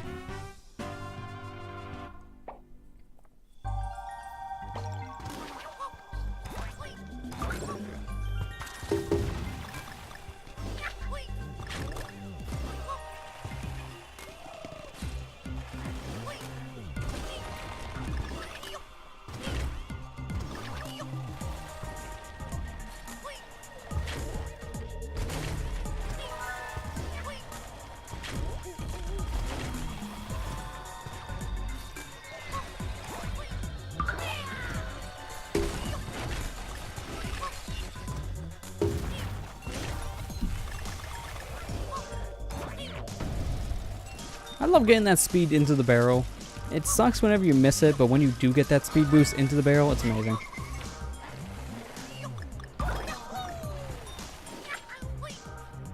How did I don't know how I missed that. My momentum just died on ice, which that never happens. How did my momentum die as soon as I jumped off the ice? Okay, I just want to beat this level so I can actually charge my controller that's dying in my hands right now. I mean, even though this thing's blinking on low battery, that probably still means I have another 3 hours left knowing this Pro Controller's lifespan. So, low battery doesn't really mean much. It just means that maybe for the end of your play session, get the charger out. You may be only good for another 3 hours. You know, only 3 hours.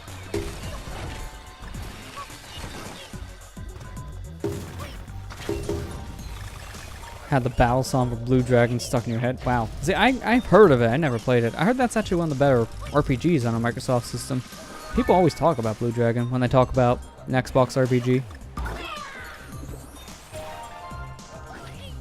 I think that's also one of the games that you can play on the One now, which is cool.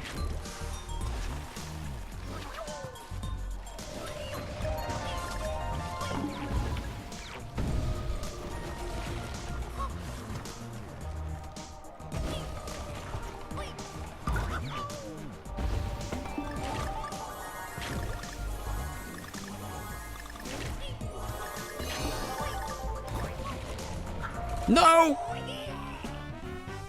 I hope I got enough speed to go over that, not on it, like literally on the side.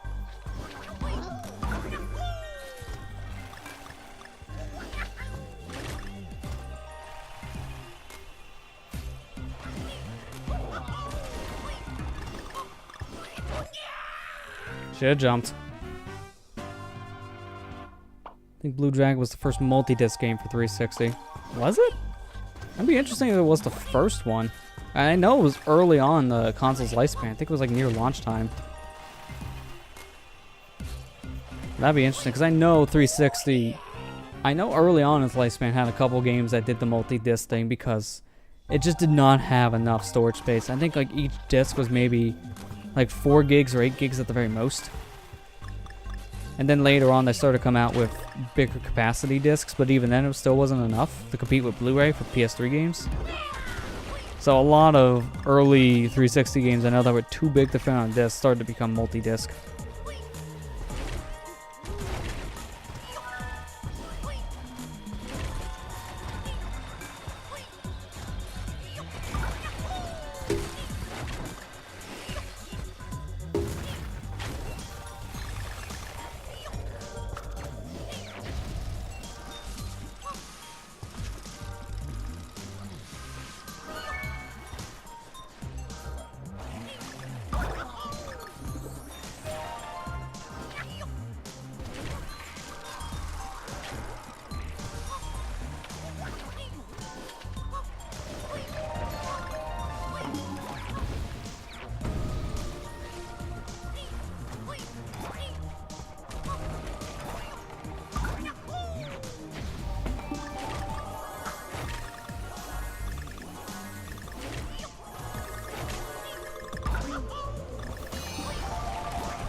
Oh, how did I miss the dang bird?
Okay, I'm gonna take it a little slow here for a second.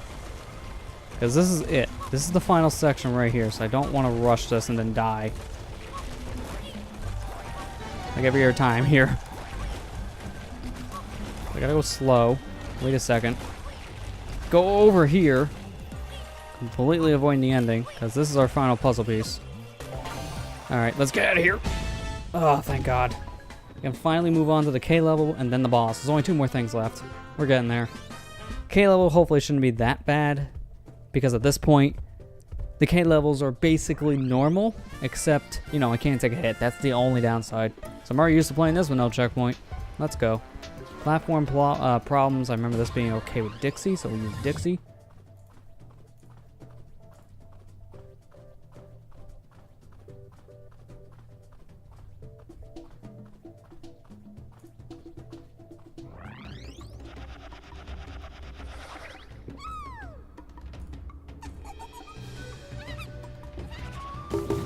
Oh, I remember this one now.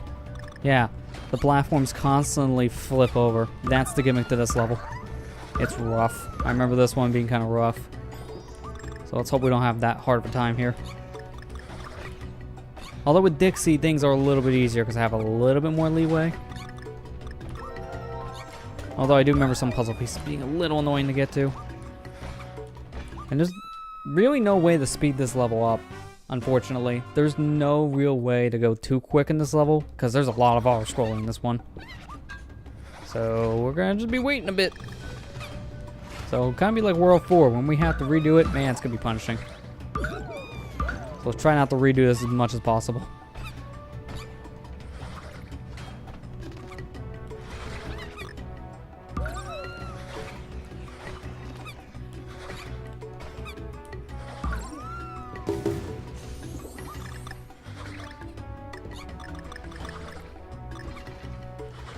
I always hate that. Come on. Make me miss a cycle of a platform moving for bananas and that's it. Like nothing else you spawn.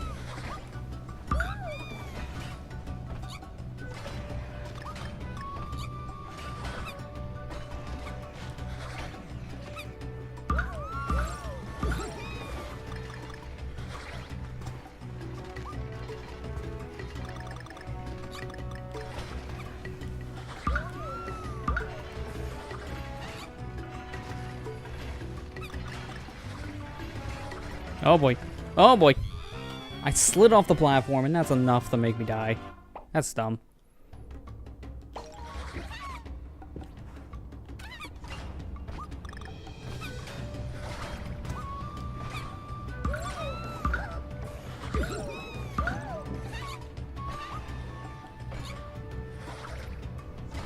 I thought I was gonna clip right through that because I mistimed my jump. It would have been the worst. I think there's like maybe one frame when you jump to a platform that's spinning around where you can still fall through it, even when it looks like it's horizontal. And it looked like that was gonna happen.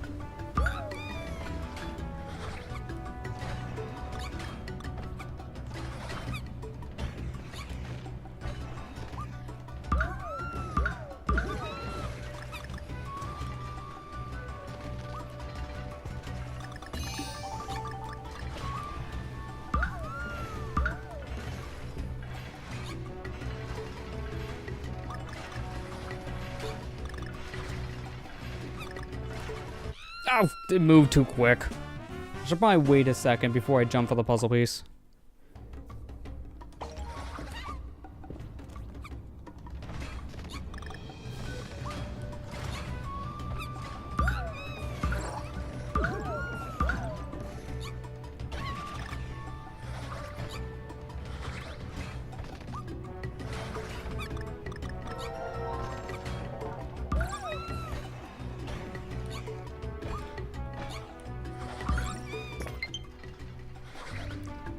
That legit distracted me. I know you're low battery, but you're the Pro Controller. Which means that low battery symbol shouldn't really mean much at this point. It's low, but I still probably have another couple minutes on this thing. Like, easily.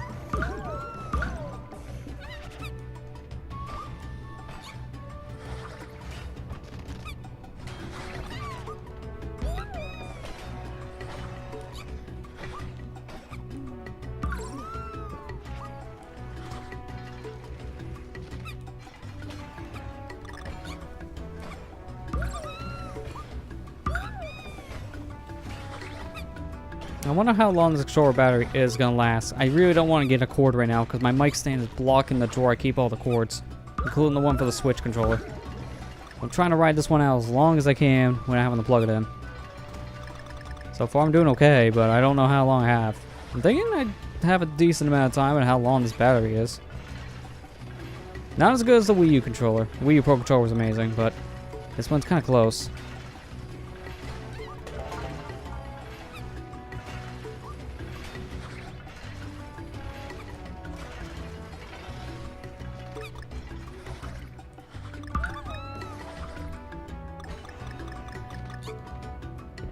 This section, I remember this section. This one's kind of annoying. You screw up once, you're dead. Because it moves that quick. That's why they put these enemies here for you to enemy bounce. And then this guy here in particular, just to keep you on one platform. This one, you have to move very fast. And then here, you're going to move very fast to get the puzzle piece and get back to the platform. Barely give you enough time.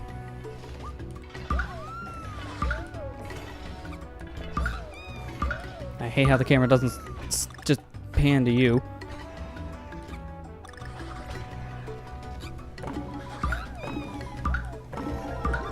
Okay, one more puzzle piece.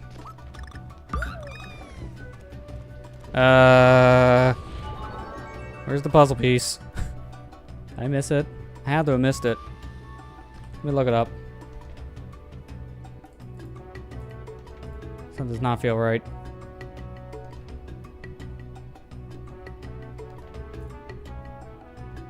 There was a hidden cove. We did miss it. This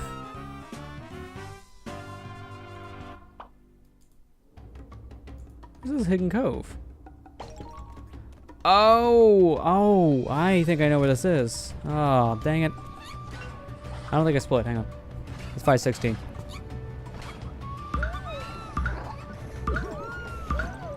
I know exactly where this is, and I didn't even think this was a puzzle piece. I thought this was just an illusion piece of the level. Like just a little jut out that looked like it led to nothing because I thought it was actually nothing. It's not nothing. That's a puzzle piece. Now I feel bad and dumb. Well, at least the remainder of this level will be smooth sailing for that later section, because I won't have to stop and get a puzzle piece. So that'd be good. I could just kind of ride the platforms through and just take my time. Yeah, see that little alcove up there? Yeah, I thought that was nothing. It's not nothing. It has a puzzle piece. I'm mad. Alright, well that's the final puzzle piece of this session. Because now we just have the boss left to do after this, which has no puzzle pieces.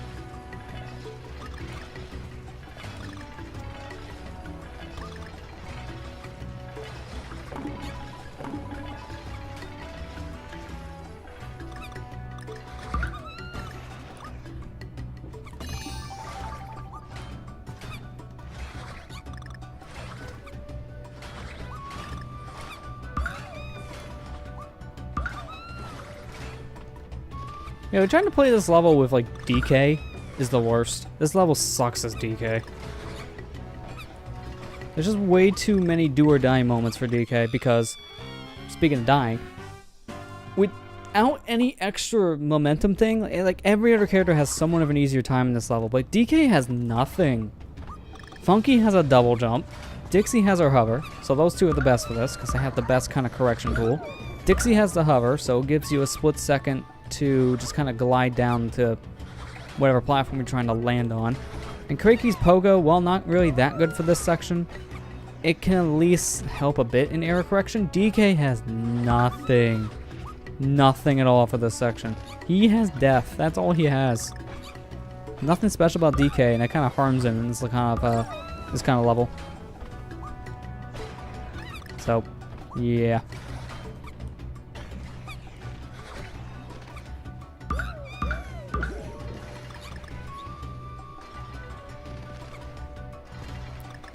Yeah, like, DK has nothing special at all.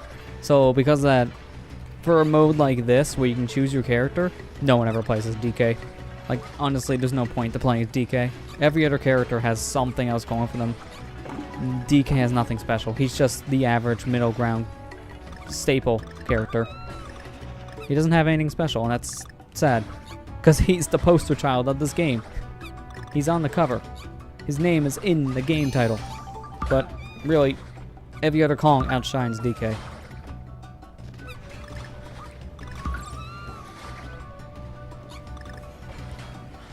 Oh no. Yeah, that turns into Contra Syndrome there. That's kind of dumb. The screen does not scroll anymore, so now the area you just came from is a bottomless pit, and I hate it when games do that. Stop that. Yeah, DK in a sense is basically the hard mode of this game. So playing DK in the hard mode of the game makes it a harder mode. Yeah, it's probably not worth it at that point.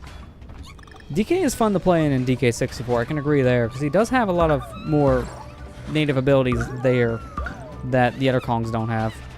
But in a game like this, yeah, he's kind of just there.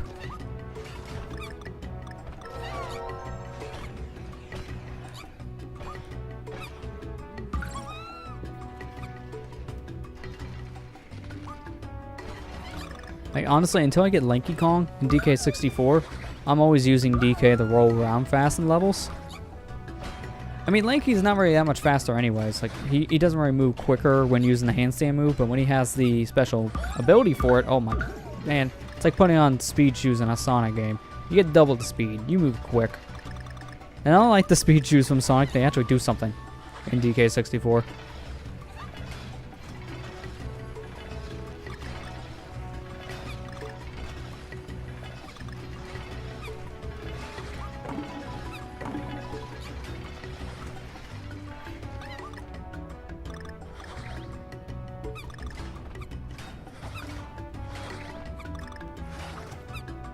Okay, this is it.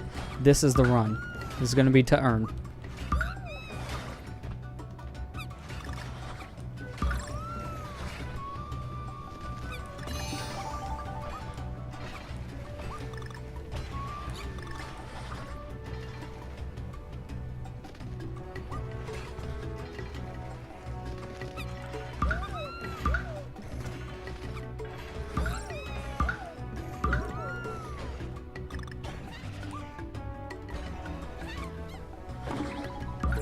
Nice recovery. I almost died from that bonk, which would have been the worst.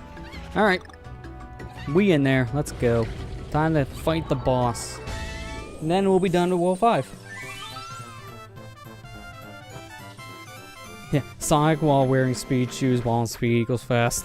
I think the speed shoes actually have a purpose then, if you're on speed. Because I swear, speed shoes don't really do much in later games. Like, they're okay power-ups in the 2Ds, but then once you get into a 3D Sonic, they're put in some of the worst areas, so they're never useful. Which is sad, but true.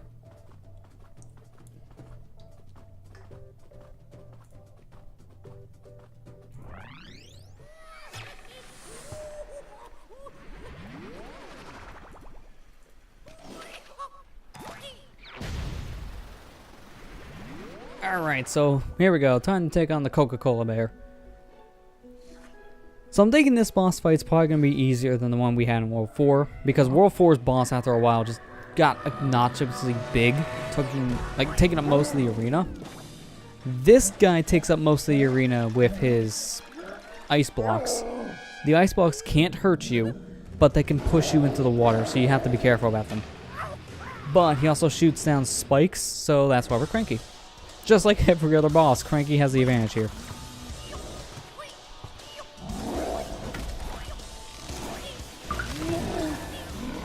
What's nice is every single time you hit this guy, he falls into the water, so it gives you a moment to move before he gets back on land. So it gives you recovery time.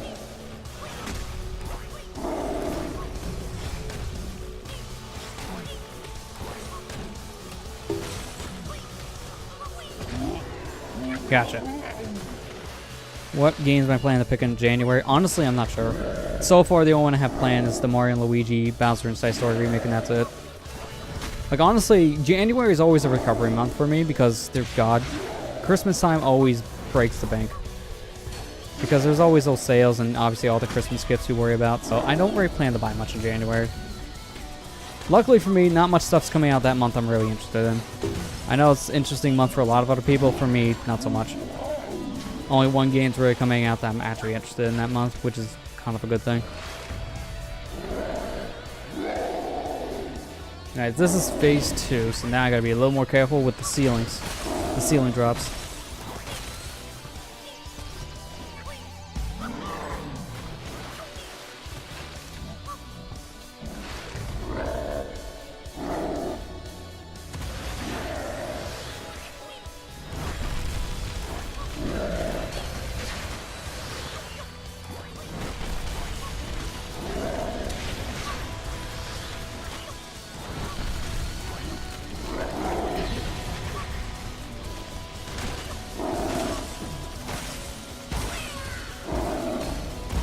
It's a little risky. I wanted to do it. No! The swag, why? Yeah, I know, like, Kingdom Hearts 3 and RE2 remakes coming out that month, and a lot of people are looking forward to those. For me personally, I don't really care about either one, so I'm actually good to skip. I mean, Kingdom Hearts 3 especially, because I need to play literally every other game in the series to understand 3. So I have a lot of catching up to do before I can play that new one.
Way too close. I didn't think I was going to jump over it normally, so I had to rely on the pogo jump. Not a good idea to do that over a pit.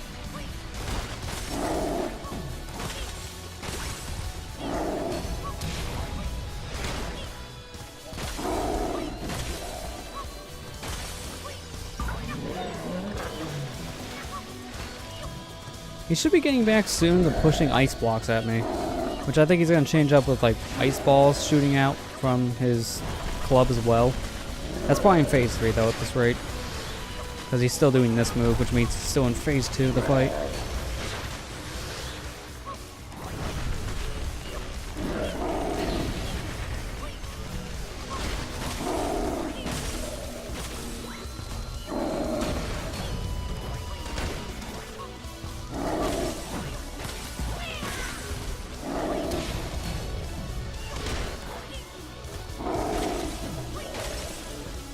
This should put him in the phase 3. I forgot how long phase 2 was. Holy crap, that's long. It's like what? 3 minutes? Felt like 3 minutes. Now it's time for phase 3.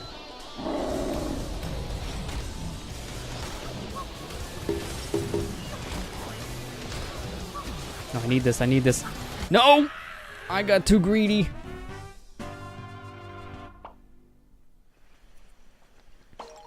Now I gotta do all that again. Well, that was a waste of 5 minutes.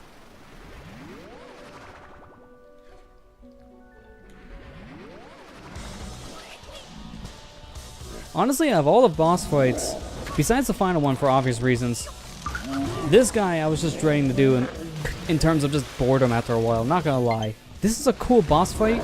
I know, controller, shut up. This is a cool boss fight, but dear God, this takes forever to go through. So I'm just afraid after a while we're gonna run out of things to do and talk about. So any other topics that chat has, boss fights are always the time, especially with this dude. Dear God. Coca-Cola Bear just wants to take his sweet time.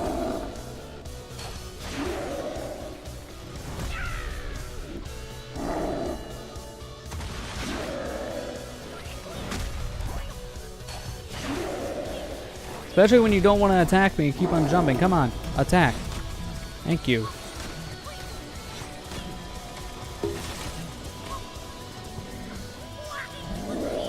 Really? Okay, well, I'll just do this then.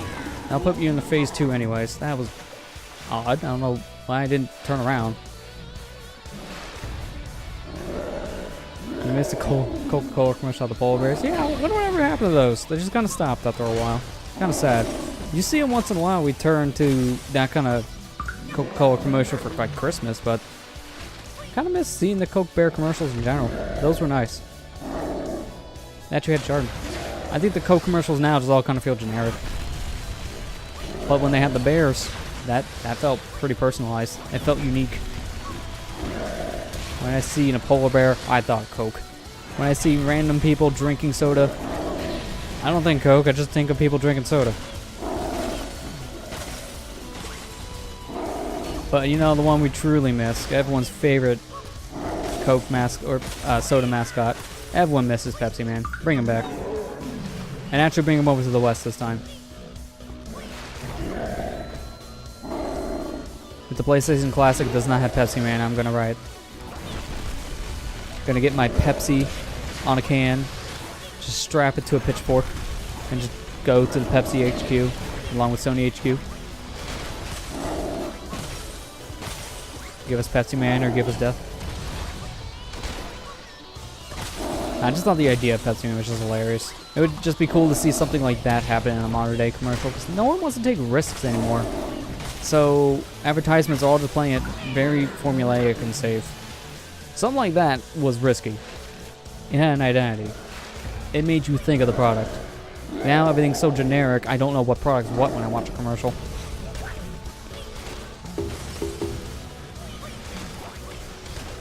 Oh, come on. If he didn't do the 3 block ice, I could have actually hit him with that, and I wouldn't have gotten hurt. Pepsi Man, what about Duff Man from Simpsons? Yeah, that's true. That was their mascot for Duff Beer for a while. Is he still around in the show? I don't even know they reference that anymore, because I haven't seen Simpsons in years. Kind of stopped watching a long time ago.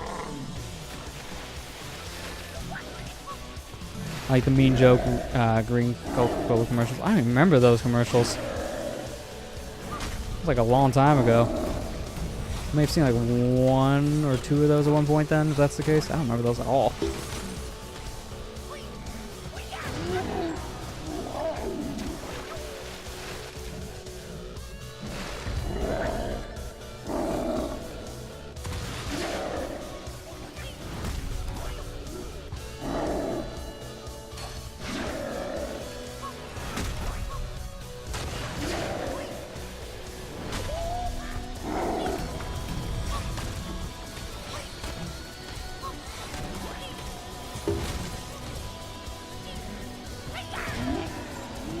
I'm always getting nervous when I have to hit him with the bombs. Bombs hitboxes are a little bit bigger than I would like, so I never want to throw them when I'm right next to this polar bear, and sometimes you're kind of forced to with that timer. Makes me nervous.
Okay, back in the third phase.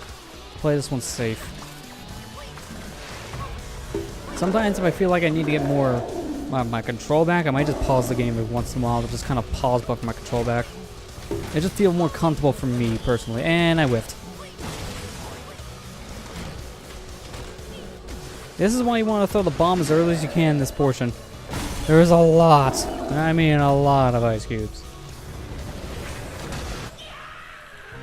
And he gets quick. Very quick. He does some fake outs too, which I remember this portion of the fight sucks if you're on 1 health. So that's gonna suck for me when I'm on permanently 1 health all the time. Oh boy. Kill me. Actually, don't kill me. I actually want to be able to beat you. Don't kill me. Yeah, ice cubes are nice for cold drinks, like whenever it's hot. So for me, it's gonna be a little bit longer than most people. Have I ever had an icy slushy? Yeah, I've had like an ice slushy before. Those are good. Nice and refreshing, especially on a hot day.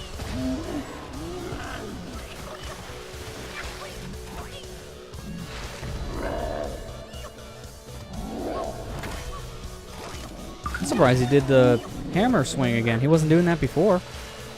What made you change your mind, buddy?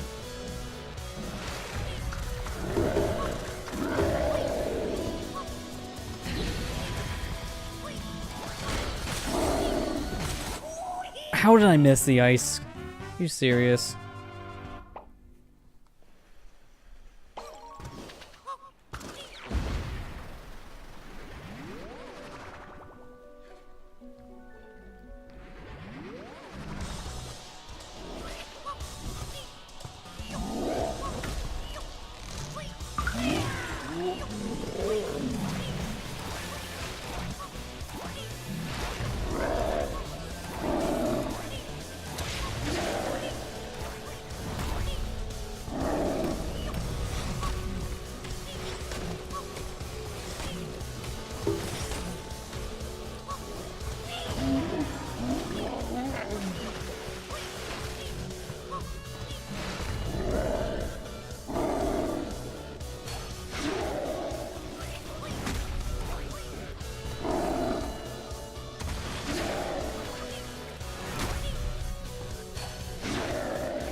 No! Ugh, I hate when that happens.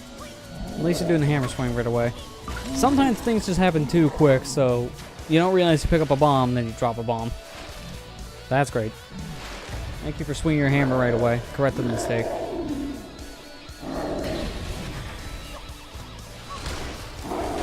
Imagine doing this fight with standard DK. Like no partner, just standard DK. What would you do when you get stuck between the two icicles like that? When you get stuck between the two ice blocks side by side? you're pretty much dead. Like, you can't jump over that as DK. It's even worse when you're stuck between the ones that are 3 blocks high. Normal DK just basically has the hardest time with this boss fight for all the wrong reasons. Like, Cranky and Dixie are the 2 best for this boss fight. And it's just because they can actually jump over the ice blocks.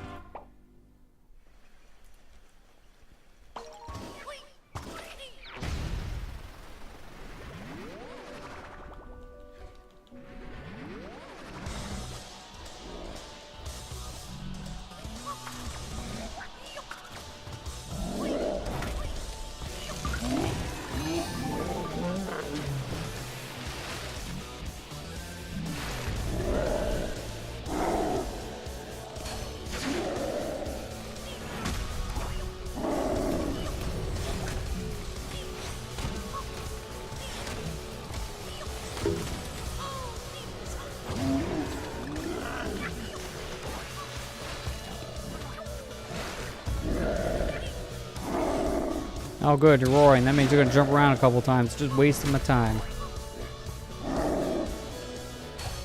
Yep, wasting my time.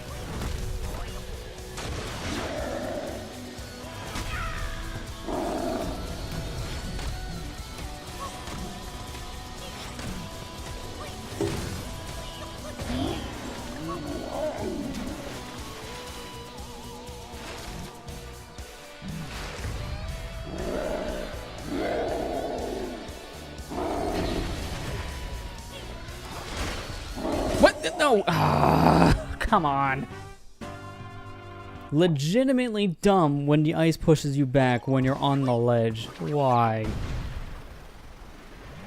It makes sense because of it being a slippery slope surface because it's ice, but man, why is the edge that looks pretty flat actually not flat? Also hitbox it, please. I'm so close. All I gotta do is beat this boss and I'm done. I'm done with World 5. I can be done for the night. Then Mr. Polar Bear here says, nah, I'm gonna make you stay for like an hour. Maybe 2. 3 if I don't like you. Fire Coke.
That was a little too close. I didn't think I would have enough time to land and do another pogo, so I have to take the risk. Probably did have enough time, but I just didn't want to take a chance.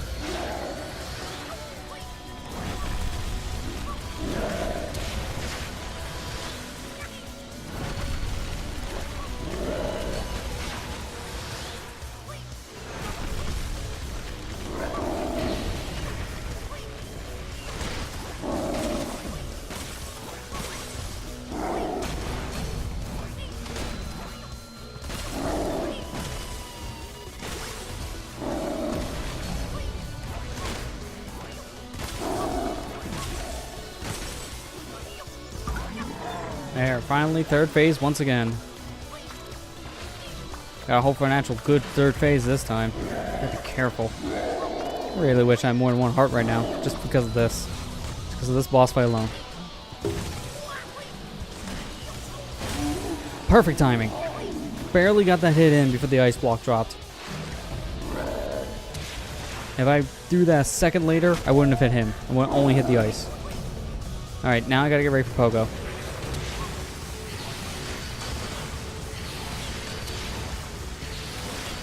Alright, this is when he fakes you out.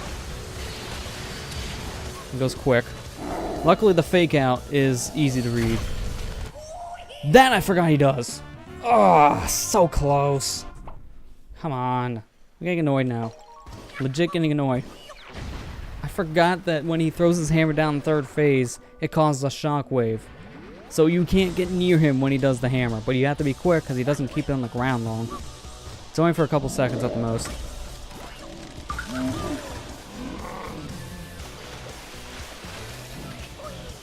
So dumb, because the third phase you have to play hot and cold, man, at that point. You gotta be close, but not too close.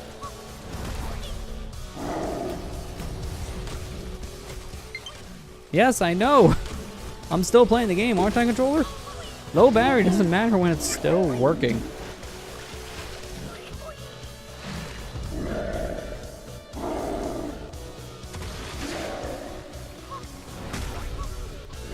I love how this still warns me of low battery.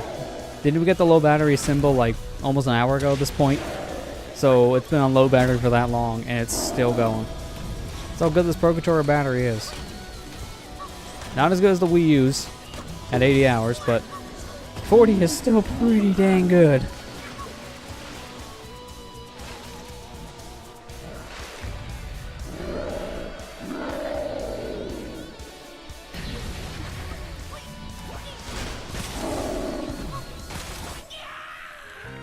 That's what I was afraid of last time, which is why I just did the risky move and bounced on him. I should have done it again.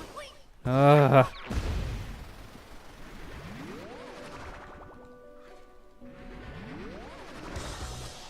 Trying to think of any like different topics to talk about what was going on. The only thing I can think of is we talked about the PlayStation Classic earlier tonight. Well, I guess now we can talk about that like Genesis Mini thing, because apparently that got delayed.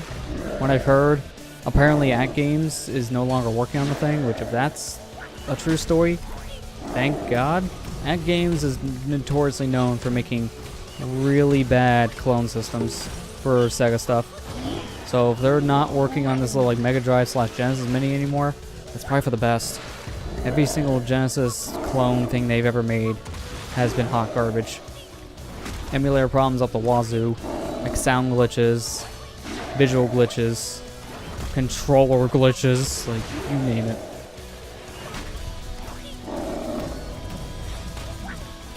So if, you know, they're not working on this thing and Sega's hiring a different company now, thank goodness. They're learning. They're learning from the mistake of At Games. Their mistake was At Games.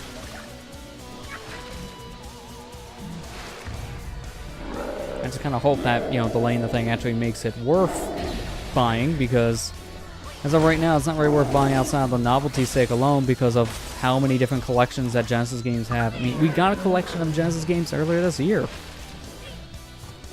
So it doesn't really feel worth it because Sega does this like every other week. So make the emulation box that looks like a Genesis actually worthwhile, and then I think people will be interested. I don't think people are going to buy something that looks like a Genesis if it doesn't play like a Genesis. At that point, they'll buy a RetroPie or something and just outfit it with a Genesis skin. So a lot of people were doing that for the Nintendo Classic systems. Which honestly, I don't blame people for doing that because it's a cool novelty's sake, but at the same time, they're not really worth the full asking price for most people's opinion.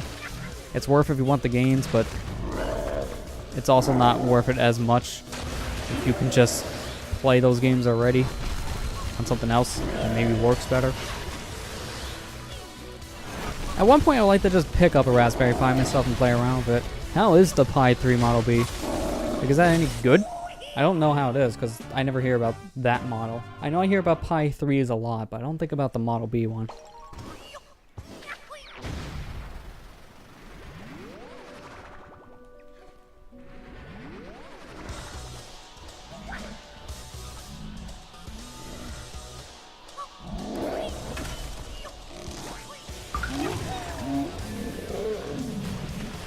Like, it's good. Depends on what you use it for. Yeah, that makes sense. It sounds like some retro, like Raspberry Pis are more for simple tasks compared to more strenuous tasks. And from what I've heard, like Raspberry Pi 3s are really good for the simple stuff, like, you know, emulation boxes. I mean, as long as you're not emulating things like PlayStation games, so you're pretty much good to go.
We're hitting this phase, and then we're in phase 3 again.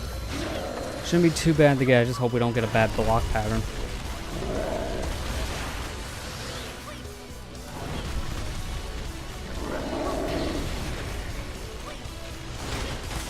Like, this is kind of a bad one. Oh, that was way too close. I don't like getting stuck between the polar bear and the 3 blocks.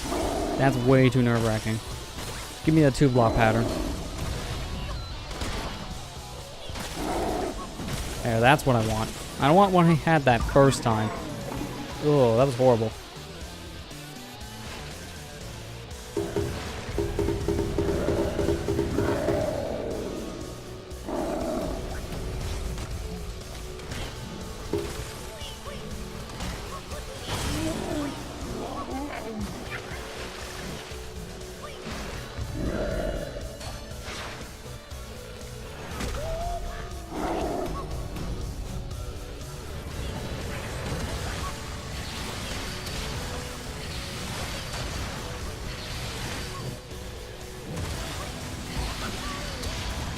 That is why you play as Cranky. Oh crap, he pulled it up. Oh, I hate that so much. He gives you like 2 seconds to hit him, which is not enough time when he does a shockwave in the 3rd phase. It's enough time in the 1st phase because there's way more forgiveness in that, but the shockwave is way too big to jump over normally. So if you're like right next to the hammer, you can't jump over it.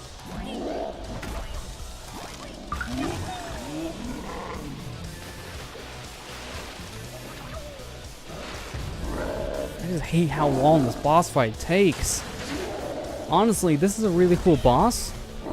Probably my least favorite one in the game. Not gonna lie. It's a cool idea for how it works. It takes way too long. So after a while, it just becomes boring. Because you're doing the same thing over and over. Waiting and waiting and waiting until he does something so you can hit him in the head. The other bosses, there's at least more to interact with and more things to hit while waiting. Here, the only things you can interact with is ice. So there's nothing to kill, nothing really to get your health back with. The only things to get your health back in is these sections here when he's dropping ice blocks. Because in a normal mode, one of these could house a heart if you're low on hearts. Obviously, that's not the case here. So yeah, there's just not much to do in this one, while the other boss fights usually have something for you to do while waiting for the boss to open up his weak point. Here is more or less just jump around and wait. That kind of sucks. That's a cool idea, but compared to everyone else, there's way more waiting here than in other boss fights.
we're back in the third phase.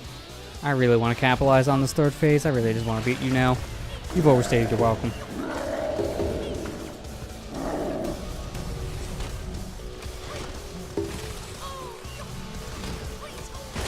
Oh, come on!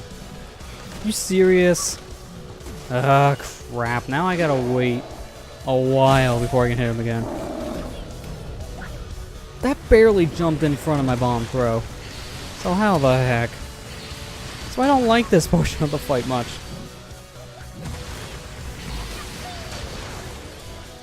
I hate throwing bombs at you, buddy. Now, give me a good chance to, you know, hit you when you're doing this. I'm gonna wait here. I'm gonna pogo, pogo, bounce. Perfect. That's what I need to do. That's what I need to do when he just clammers his hammer on the ground and gets stuck.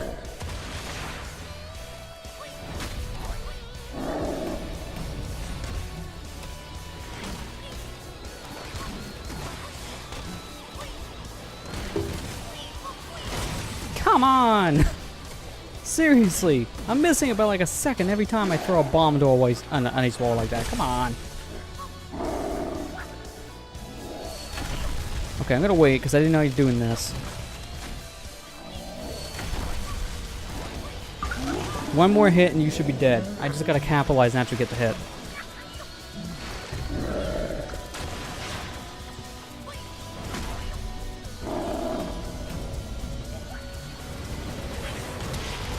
Oh, way too close because I didn't know he was going to do that. I forgot he interchanges attacks at one point just to mess you up. Such a jerk move to do, too. Like, he's trying to play with your emotions with that. Like, dude, get my hopes up.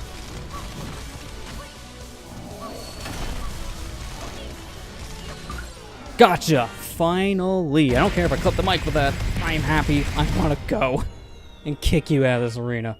You are so dumb. I like this boss fight a lot when I first played this game, but the more and more you replay them, the more you hate how long you have to wait. Holy crap, that was so dumb. So dumb.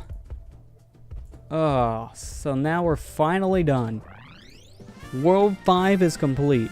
There's only one more world left in the game, and that is World 6. And if we go to our map, you will see it's Donkey Kong Island. So yeah, it's the final stretch, but kind of frozen over. So yeah, next time we play, it's all ice levels. That's gonna be fun. But let's see, what was our final death count for the night? So 531, and we started with 353. 178. Alright, so this world had the most deaths by far. That's a lot. But yeah, we only have one more final world, and then there is technically one more. This little thing. It's only 3 levels, so that won't really take too long, but only one real canonic world, and then a couple secret levels, so there's not much left. So yeah. Donkey Kong's gonna be wrapping up here very soon, that's for sure. And I agree, Iceberg. Ice levels. Hell is definitely frozen over. And we'll see later on, some of these are literally frozen over hells. So it's going to be fun.